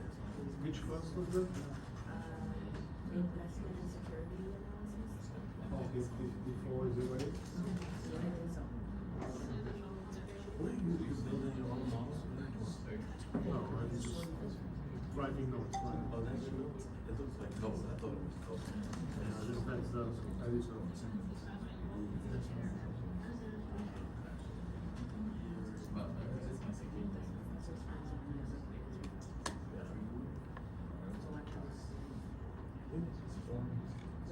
Four.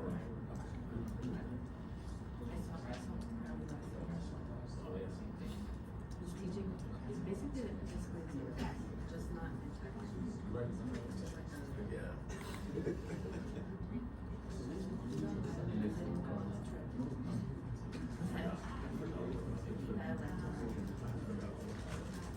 There's a lot of people.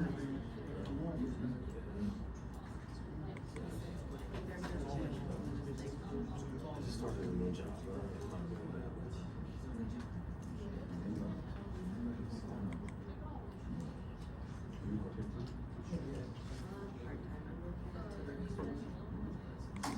Did you get it? Oh, okay. So therefore.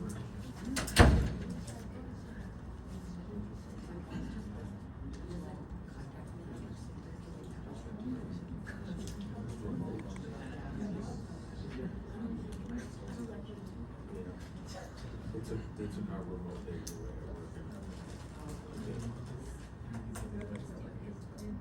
Cause it's like, when we were working with it's very stuff. Unbelievable. Yep.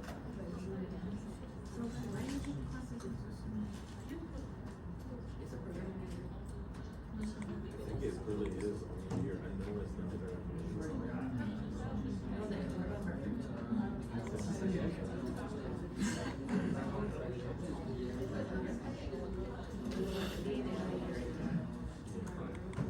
Here, I don't like yeah, go.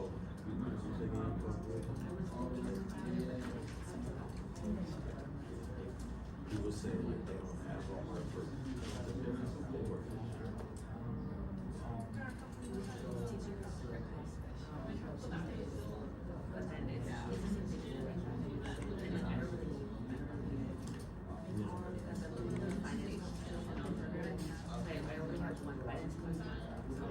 This week I'm just checking out which one I take.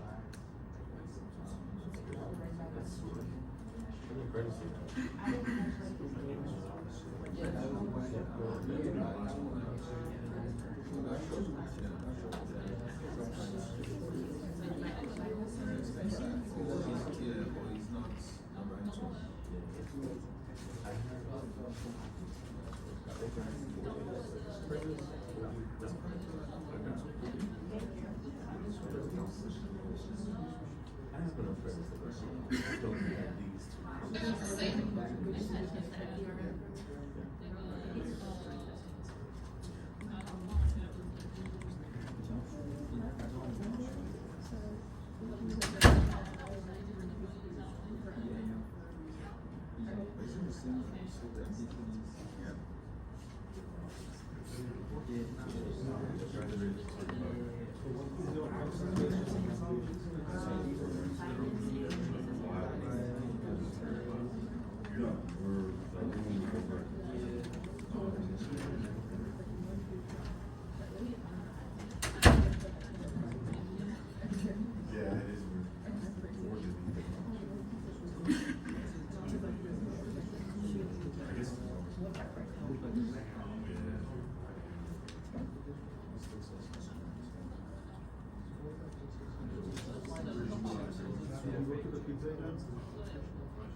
What's pizza event? That was today's meeting.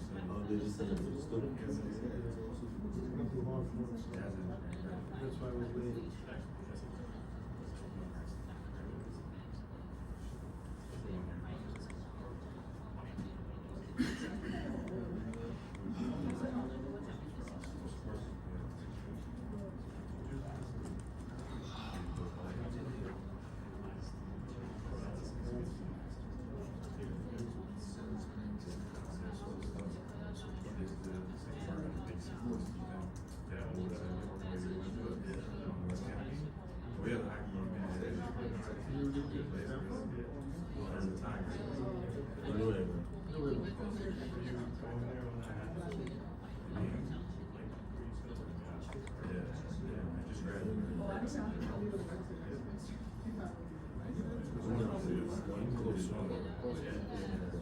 Like by your age?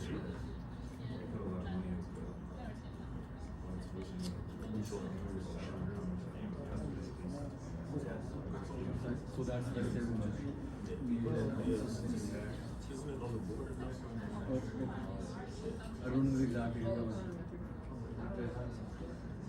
you have a background in college? No. This is the first time. Like experience in college and stuff like that. No, this is, I'm almost done. Like, I should have taken these classes, last year. Okay. But I only took one class the first semester, and it was two classes the second semester. So, So you joined this program with friends? You joined the program with yeah, it's friends? Very smart, right? Try to use this yeah, smart, right? it was because I started a master's in cybersecurity, and it was all online, and I hated it.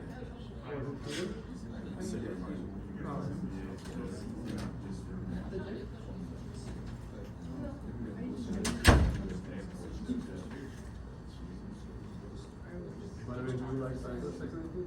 Yeah. I don't know, I mean, I'm a software developer, but I was forced to do that, and I don't like it. For me, it's more like a system. A lot of troubleshooting. I don't find it. So they constantly order like more like a developer. You need a project and think about it, so interaction. You did this semester in quantitative too? Yeah, but actually that I did my own. That's what she has to say. I didn't know that it's called some of the so actually I realized that most of them is fine. And I feel the especially at the school. So but then they get that other song. So it's okay really. But it's also for us. I didn't know it's called the best. So I gave it a try, but I realized what SDR Yeah. okay.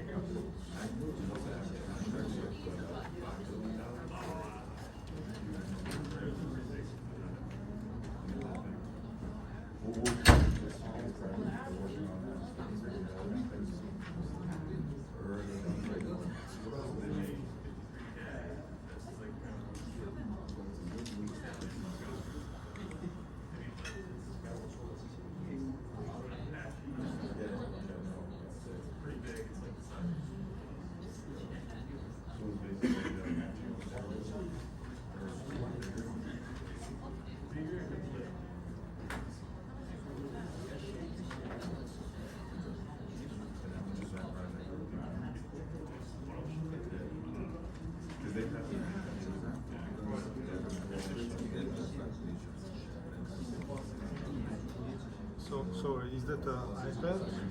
Yeah. Oh, okay. It's, so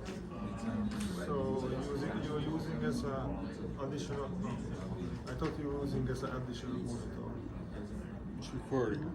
No, recording. Okay.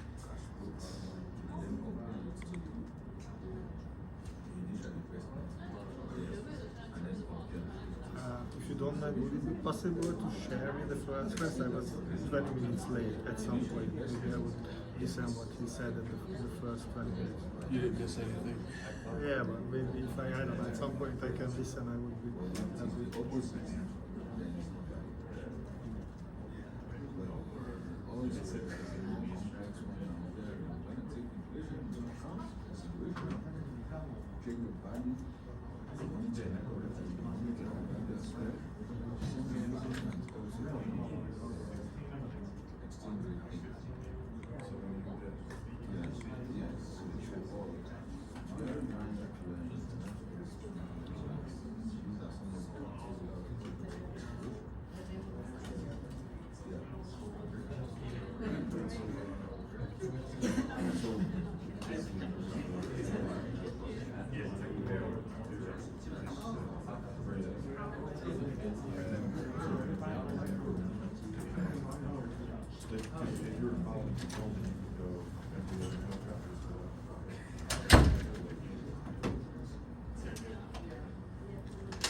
Okay, let's look at a bond.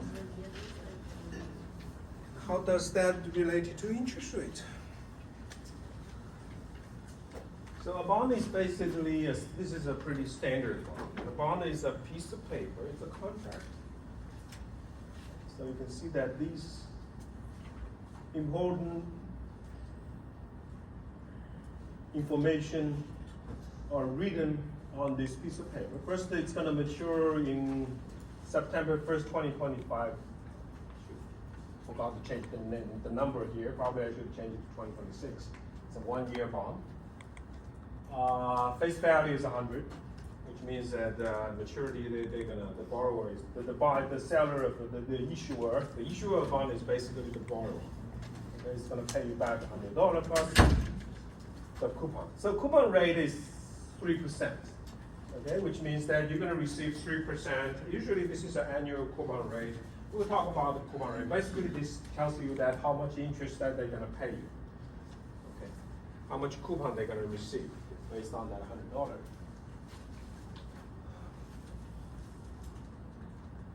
At the issuance, now you may think, how do we determine all this, right? So of course the maturity, you want to borrow this money for certain.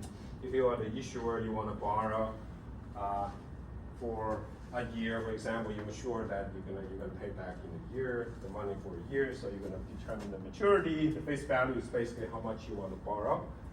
And how do we determine the coupon rate?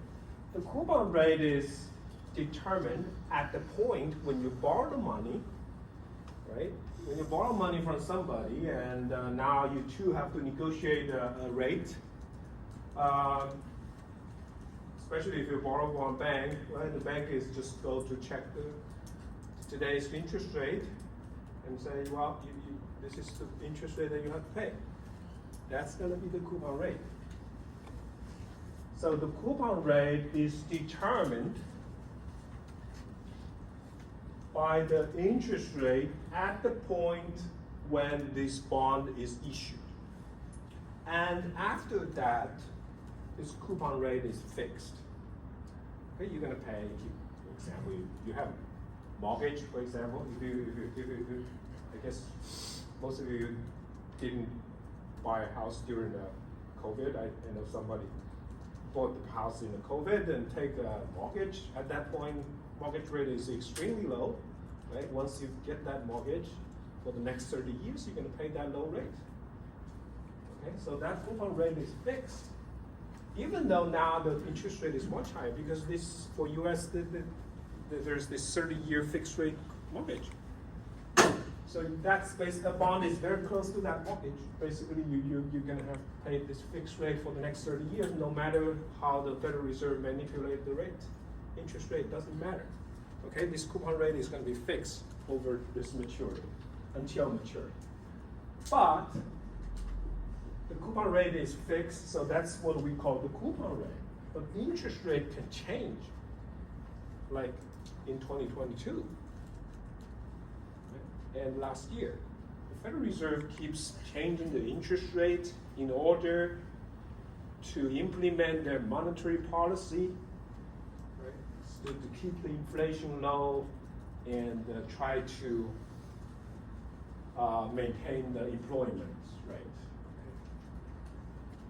But so they change interest rate all the time. After issuance, this information won't change after issuance, but the interest rate can change. So because it changes in interest rate, this coupon rate will no longer be the same as interest rate. For example, the 30-year mortgage that you took in 2021, you have a pretty low mortgage rate of 2% or even 1%, let's say. Maybe the lowest probably is 2%. But now, right, the interest rate is 6%, mortgage rate I guess is even 7%, something. So that coupon rate is very different from interest rate. So that too can be different after the issuance. And because these two different, the bond price is going to deviate from the face value. At the point of issuance, usually the price of that bond is the same as the face value because the coupon rate is set to be the same as the interest rate. But if interest rate increases, bond price will drop. I will show you quantitatively. So bond price is not going to be the same as face value of the bond. So you can think about this way. So all these information are maturity, face value, coupon rate are fixed. So this is a piece of contract. But after issuance, this is a piece of contract, it's a piece of paper. So there's a value associated, there's a market value of this piece of paper. That's why people trade bonds, okay? Like trading stocks. So there's a market price of this bond. That market price is a one-to-one map with the interest rate.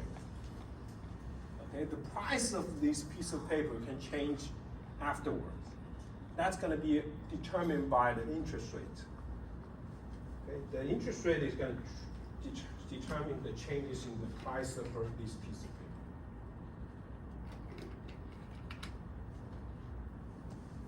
So that's the difference between coupon rate and the interest rate.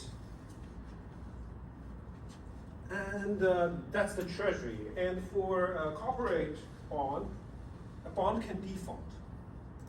Bond default is very important. This is called default risk of a bond. So a bond default occurs when the borrower, issuer, or also called borrower, failed to make the interest or principal payments within specified period. Okay, so this is a bond default. Bond with a higher default risk usually have a lower price because investors don't want to buy them. The demand for high default risk bond is low, so the price is low. And when the price is low, we're going to show that there's a negative relationship between price and the rate. So price low means higher interest rate. So borrower with the worse credit, okay, is going to, with a higher default risk, will have to borrow at a higher rate. Because you have to compensate the lender with a higher interest rate, otherwise people won't lend to you if you have a higher credit risk. There are other types of bonds, for example, callable bonds, bond where the right grant the issuer to buy back the bond, usually face value before maturity, and there are some puttable bonds. So callable bond, you can think about it. The mortgage in the US is some kind of callable bond because of this refinance option. So in US, the mortgage, you can refinance it when interest rate is low. Okay, you can basically borrow from another lender at a lower rate to pay back the previous mortgage.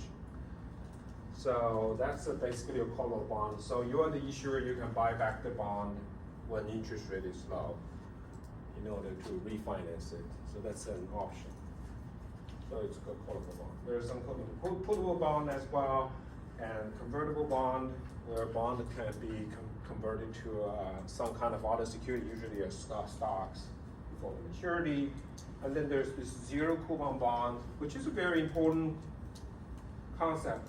There's no almost no borrower is going to issue zero coupon bond. But this zero coupon bond is, at the beginning, it's just some kind of a theoretical concept. But later, people figure, I think this investment banks figures out that they can create this security and allow investors to directly invest it. Okay? Zero coupon bond is basically there's zero coupon. Coupon rate is zero. So you just receive this face value. There's no coupon at all. You can create this market. They create this market. So, but it's important because it helps us to value bond, or this zero coupon bond. Okay, so zero coupon bond, let's look at the bond valuation. There's let's start with this zero coupon bond. It's an important theoretical bond. But nowadays there is a market. Okay, you can trade zero coupon bonds based on treasury. So zero coupon bond is basically a bond that, here we look at the bond valuation.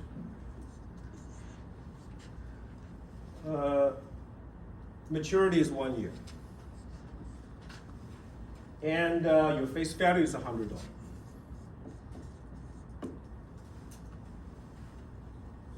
Now we need to value this bond. What is the bond price? What is the present? Again, right? Any security, if you want to value it, pricing any assets, it's just present value. So this is equivalent to determine the present value of this cash flow, which is $100, received in a year. Let's assume continuous compounded rate is 2%.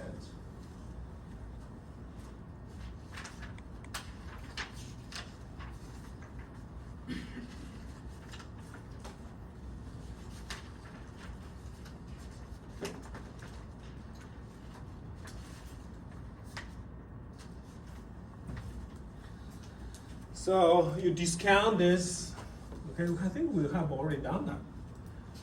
So you discount it at a rate of 2%, so the present value is gonna be 100 times e to the power of minus 0.02% times the maturity, which is 1 year.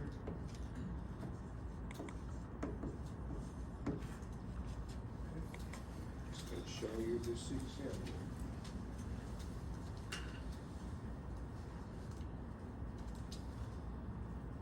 So that's the bond price.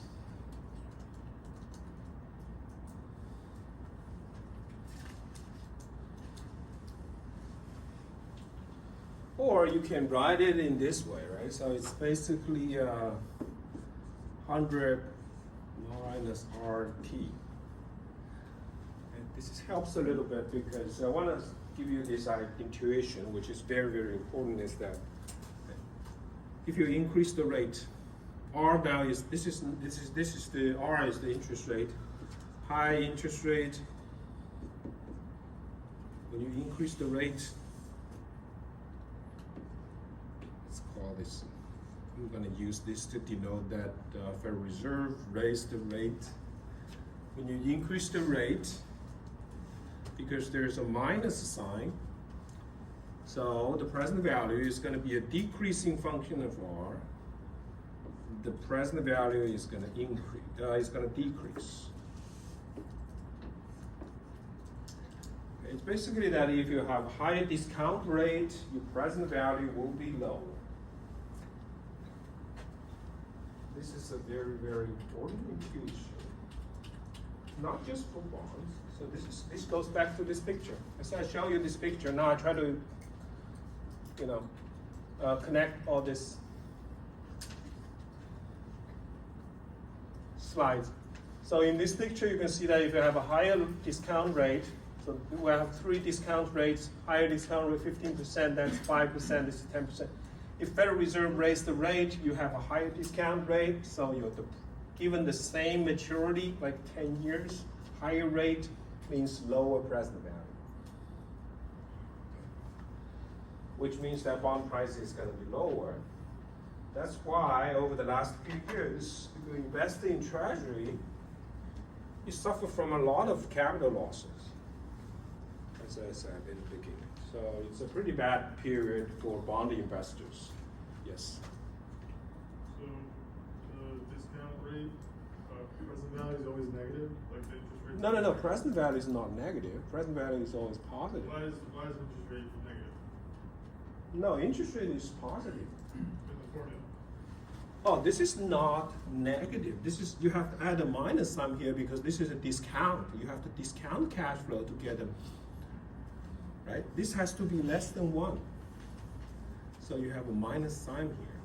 So when you do the future value, there is no minus sign. We got this minus sign from computing the present value.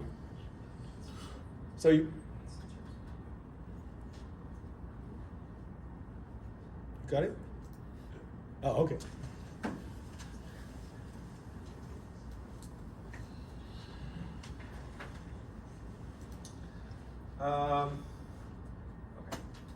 So it's a pretty bad period for bond investors because the Federal Reserve rate keep raising the rate, and they haven't lowered that much. So bonds suffer. Bond investors suffer a lot.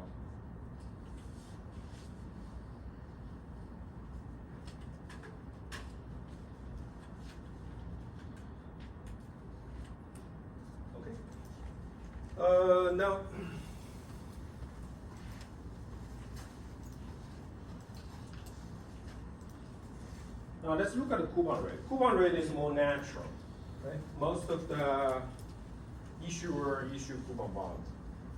For example, the U.S. government or companies, they issue coupon bonds.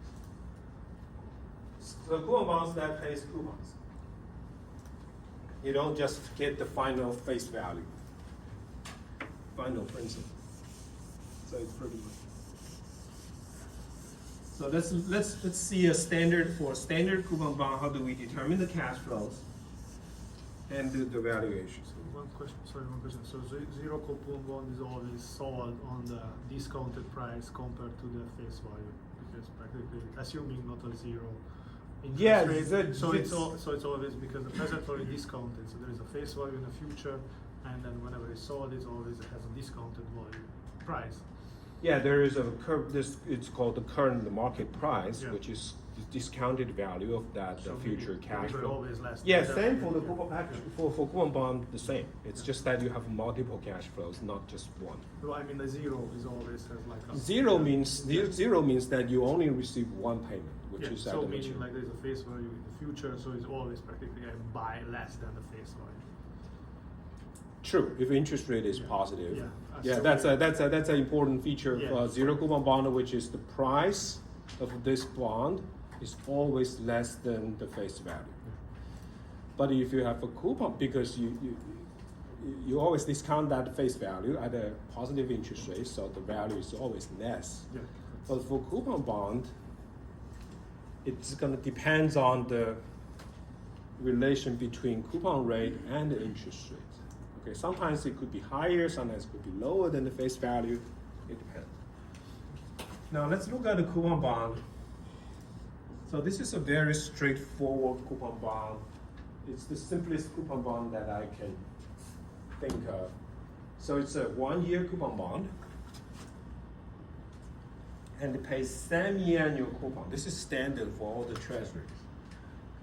So it pays semi-annual coupon.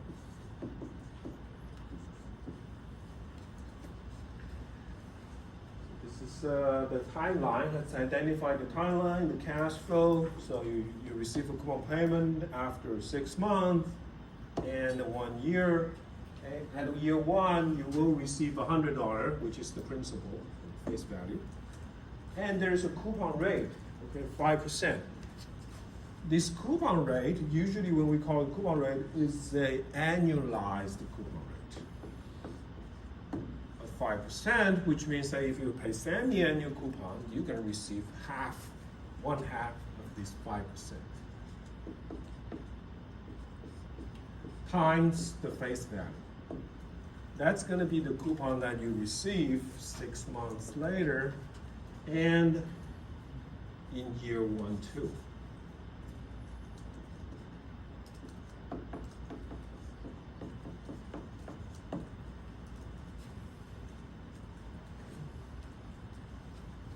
So the total cash flow in this case, you can see that basically you're going to receive $2.5 and $102.5.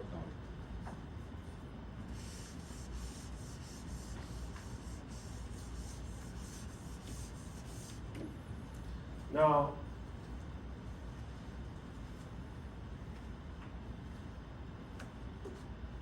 how do we determine the bond price? You have two cash flows. So in order to determine the bond price, you have to discount it. Discount these two cash flows back to date 0 and take the sum of the two to calculate the present value.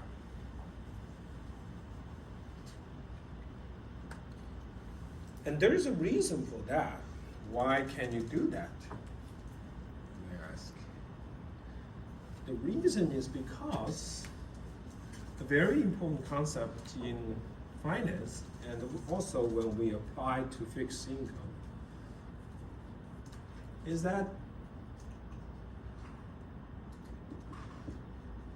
you can break this coupon bond into two zero coupon bonds. This is a very important idea. We're going to keep using it later. So this is an important idea. It's called, there's a name. It's called replicating portfolio.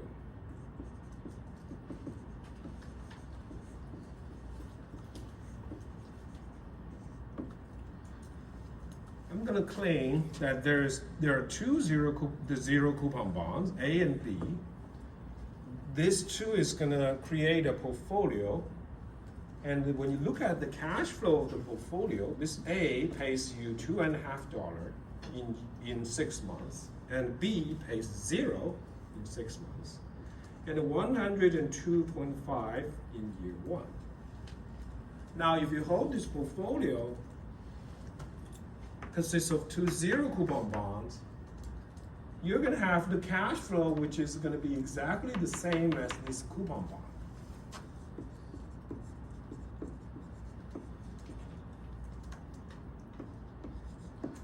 And given that their cash flow are the same, so this is what I call replicating portfolio. This portfolio will replicate the cash flow of this coupon bond exactly.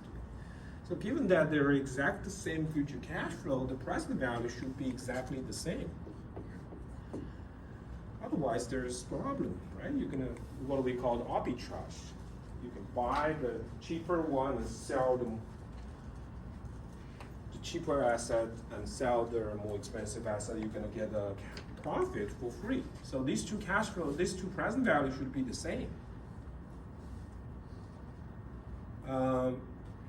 So if these two present values should be the same, so first, right, you calculate the present value of this first coupon bond, zero coupon bond, and the second zero coupon bond.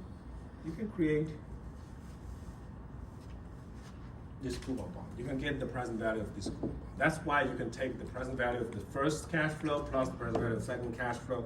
That's basically the price of the first zero coupon bond A plus the present value of zero coupon bond B.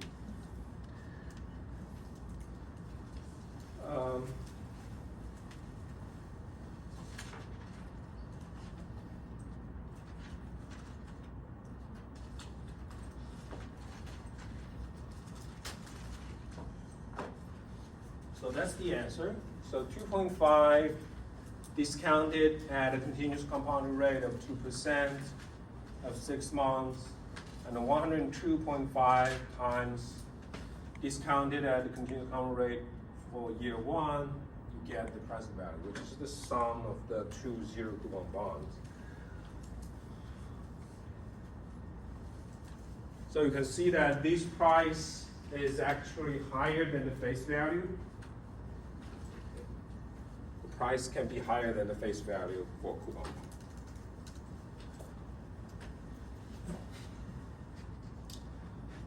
There is a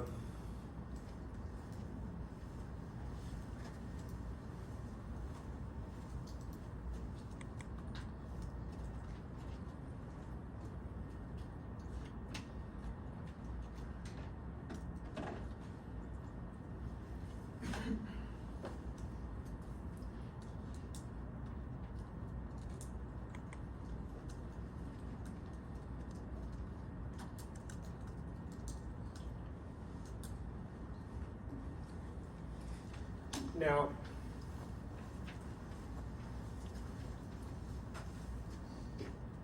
let me ask you a tricky question. So, again, this almost all the bond issued by the government, the treasury bonds are coupon bonds. Now, the question is, how can you create a zero coupon bond out of a set of coupon bonds? For example, if I know this is a bond that is traded, this is a coupon bond that's been traded, and it's issued by the Treasury Department. And A, let's call this bond C. A is also traded. A is a zero coupon. You may say, this is a zero coupon bond, why? It should not be issued by the Treasury. It can, because this is a one-period bond. Okay. Even if it doesn't exist, sometimes you can look at maybe 5-year Treasury issued 4.5 years ago. It's close to maturity, so there's only about 6 months maturity. So I can tell you that this exists. This is traded on the market at Treasury. This is also something that's traded. Now the question is, I want to create bond B. Bond B definitely is not something that's going to be issued by the government, because there is zero coupon. This is zero coupon bond. Borrowers generally don't issue zero coupon bonds. There's zero cash flow in 6 months. What are you going to do to create B? Sell one and buy another. Right. You're going to buy, if you want to buy this, you can buy this one and try to sell this. And it's going to be, if you put certain weight, you're going to create this bond. Because this plus this equals to this, so A plus B equals C. We have already shown that.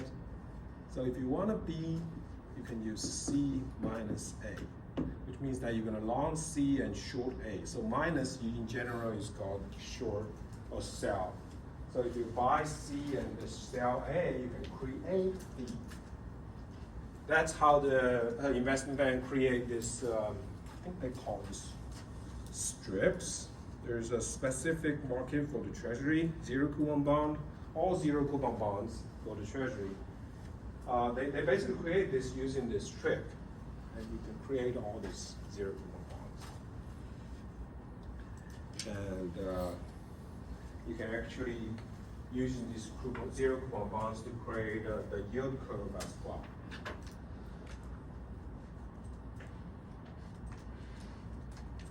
So that's coupon bond. We will look about we will check the interest rate risk and etc. Those kind of things later. But almost all these, I think, for the Treasury, we can take the fixed income course and so on. It's all about using this trick to create all sorts of things, and you can derive all kinds of interest rate. It's all based on this trick. Okay.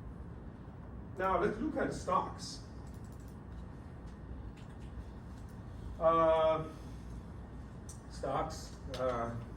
Most of stocks are common stocks. Right? It's probably the most popular financial assets. The reason that it's a very important financial asset is because the return is high. So people love stocks.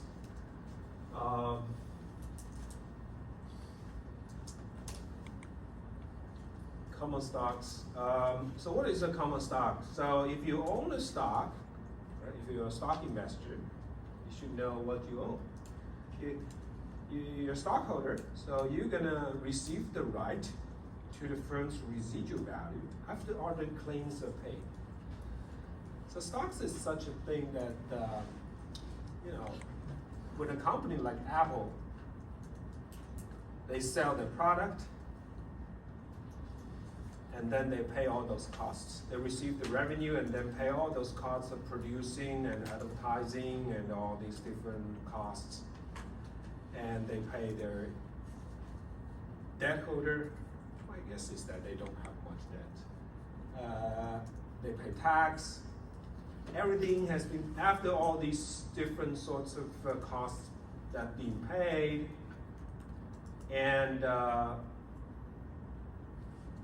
the residual value of their revenue or sales is could be paid to the shareholder. So shareholder is gonna receive this dividend. Of course, Apple, they paid it mainly through repurchase, but we're gonna talk about that later, but as a shareholder, you're gonna receive the residual value of their cash flow.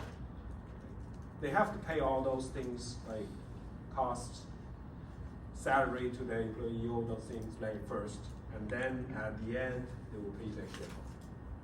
So that's what a stockholder is supposed to be. You have unlimited life, theoretically speaking.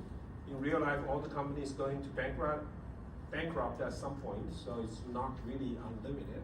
If the company goes bankrupt, right, stockholder is going to be wiped out, so you don't receive anything more. And there's this, so in exchange, stockholder is going to have these voting rights. You are the shareholder, so you are supposed to be have some control over the company, but you're a small investor, so you don't really have much to say about the company's management for most of us. Dividend can vary over time. Dividend is the major cash flow of stock. Okay, it can change over time. In good times, they make profits, their dividend is higher, otherwise their dividend is lower. Generate returns from holding a stock is going to generate both from dividend and capital gain. Sometimes they have multiple classes with different voting rights, etc. Some company also issue preferred stocks, which is kind of hybrid security between stocks and bonds. They are senior to common shares, so you're going to receive your dividend earlier before common shareholder, stockholder is going to receive their dividend. They're unlimited life, no voting rights, but dividend because you are before your dividend comes before they pay the common shareholders. The dividends are close to a constant, like bond coupon, but they can vary over time as well. But the variation is much smaller than the common shares. Returns generated from dividend, there's very little capital gains, sometimes can be converted to common shares. So as a shareholder, your earnings can be distributed to shareholder through dividend and share repurchase. The price of the stock is gonna reflect the value. So the price of the stock is, we'll talk about this later in the formula. Basically, the price of a stock is the present value of the future cash dividend stream. Okay, all the future dividend that's how we interpret the price of a stock. So the payment dividend is not assured, but dividend policy can vary between firms. Okay, there's manager can manipulate this dividend a little bit.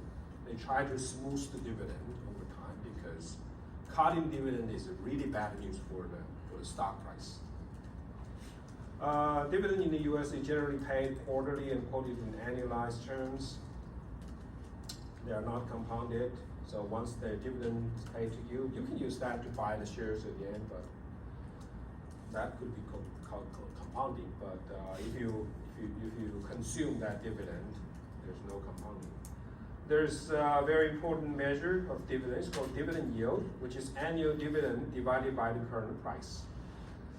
That shows you how much dividend you're going to receive. For example, if you pay $100 to buy a stock, which has a dividend yield of 1%, you will receive $1 dividend. Okay. Every year. Oh, well, this can change, of course. If dividend is zero, this is undefined. There's another way that a company can pay out rather than just paying dividend, which is now these tech companies use a lot, is share repurchase. Firms can repurchase their shares to pay out. So if, for example, if you have you're Apple, right? You're, what's his name? The CEO? Tim Oh, Cook. yeah. What's his name? Sorry. Tim Cook. Cook. No, yeah. So if he have $100 that he decided to pay the shareholder, there's always two choices. One is that they can raise the dividend. They can pay it through dividend, or they can pay it through share repurchase. There are pros and cons of paying dividend rather than share repurchase. You know, investors has this weird belief. Dividend should be somewhat persistent over time. If you pay me $100, for example, I am a shareholder, you pay me $100 this year, you should be paying me $100 next year as well. If you pay me less, I will start to sell the stocks. Okay?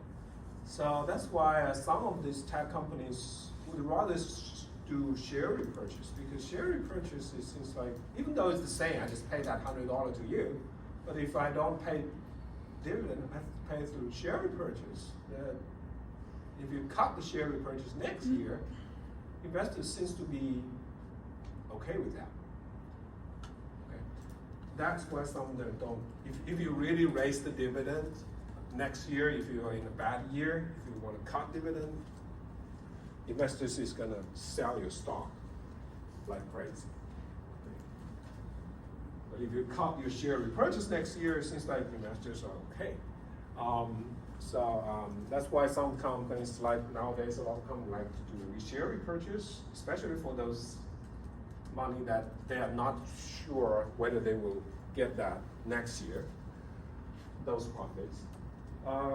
The other advantage of share repurchase is from the investor's point of view, that you don't pay tax at this point. So for example, if you receive a $100 dividend this year, you're gonna have to pay dividend tax, which is 15% in the US. But if the share repurchase, you don't receive any cash. When a company do share repurchase, you don't receive any cash. Instead, when company starts to buy back their shares, the share price is gonna go up, so you're gonna benefit, as an investor, you're gonna benefit from the capital gain.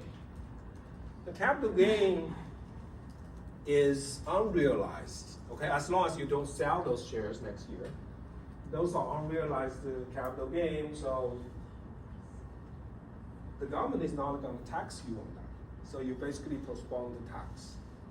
That's the advantage in terms of tax. You don't pay the tax right now. You don't pay that based on $100, if you receive dividend, $100, you pay $15 next year. You pay $15 this year. But if you got $100 through share repurchase, your price is going to go up. The share price is going to go up. If you don't sell, you don't pay that $15. Right now, of course, later when you sell the share, you always have to pay that dividend, pay that capital gain tax. You basically postpone the tax payment. This is the dividend yield of the US stock market. Which means what this tells you is that this dividend yield tells you again is that you put $100 down, how much dividend you will receive in a year. Okay. This is the stock market as a whole, not just a single company. You can think about this as like you buy SP 500 ETF or fund, you will receive their dividend. That dividend of the fund basically collects all the dividend from all the SP 500 companies, stocks. So this is the total dividend divided by the total market price of these shares. So you can see that dividend in the long term dividend yield is about like, well, 6 is too high. I like something like 4. I think 4 seems to be a more reasonable number. I think nowadays it's 3. Oh, nowadays it's less than 2. Okay. So this kind of overall, previously, I guess over the last 100 years, you expect like something like 3 to 4% dividend yield, which means that you pay $100 to buy a SP 500 ETF. You expect to receive dividend to $3 to $4. But nowadays, there's a big change after 2000. Okay, nowadays you can see that dividend yield is less. I guess it's something like 1%. Okay. So dividend is much lower. 2 reasons. One is that company starts to do this share repurchase. Okay, that's not counted as dividend. So dividend is actually lower than before because companies do share repurchase. Another reason is because you can see that this US market is dominated by these tech companies. Okay, these tech companies don't pay much dividend. Okay. Their weight is much higher than before. Okay, before 2000, before the internet bubble, these tech companies were very small, so their weight is small, so the total dividend yield is high, and nowadays it's smaller. And you can see a very interesting spike here. The spike is in 2008. It's crashed in stock market. So if you think about this dividend yield, dividend divided by price,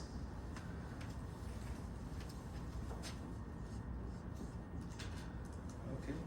So if dividend usually don't move too much because that's managers' goal. Okay? Managers tend to try to make dividends smooth over time. They don't want to cut dividend. As I said, we cut dividend is pretty bad news.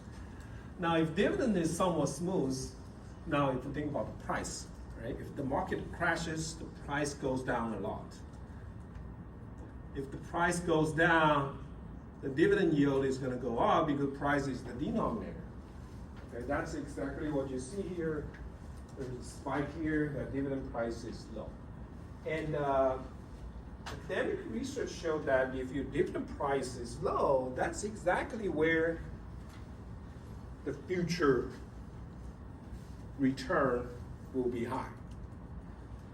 Okay. Of course, in those periods, everyone suffers, so nobody really have any money to buy stocks. But that's exactly where people should do. Okay, because the future expected return is going to be very, very high because the dividend price is. Dividend yield is high, signaling that the market price is very, very low. You always want to buy cheap stock, not cheap stocks. You always want to buy SP 500 at a cheap price. Okay. So this thing, we found that this dividend yield is pretty good predictor of stock market in the longer term. Generally, the earnings of a firm, so dividend versus earnings. Okay, I have to stop here. It's already 9. So I guess we will continue next week.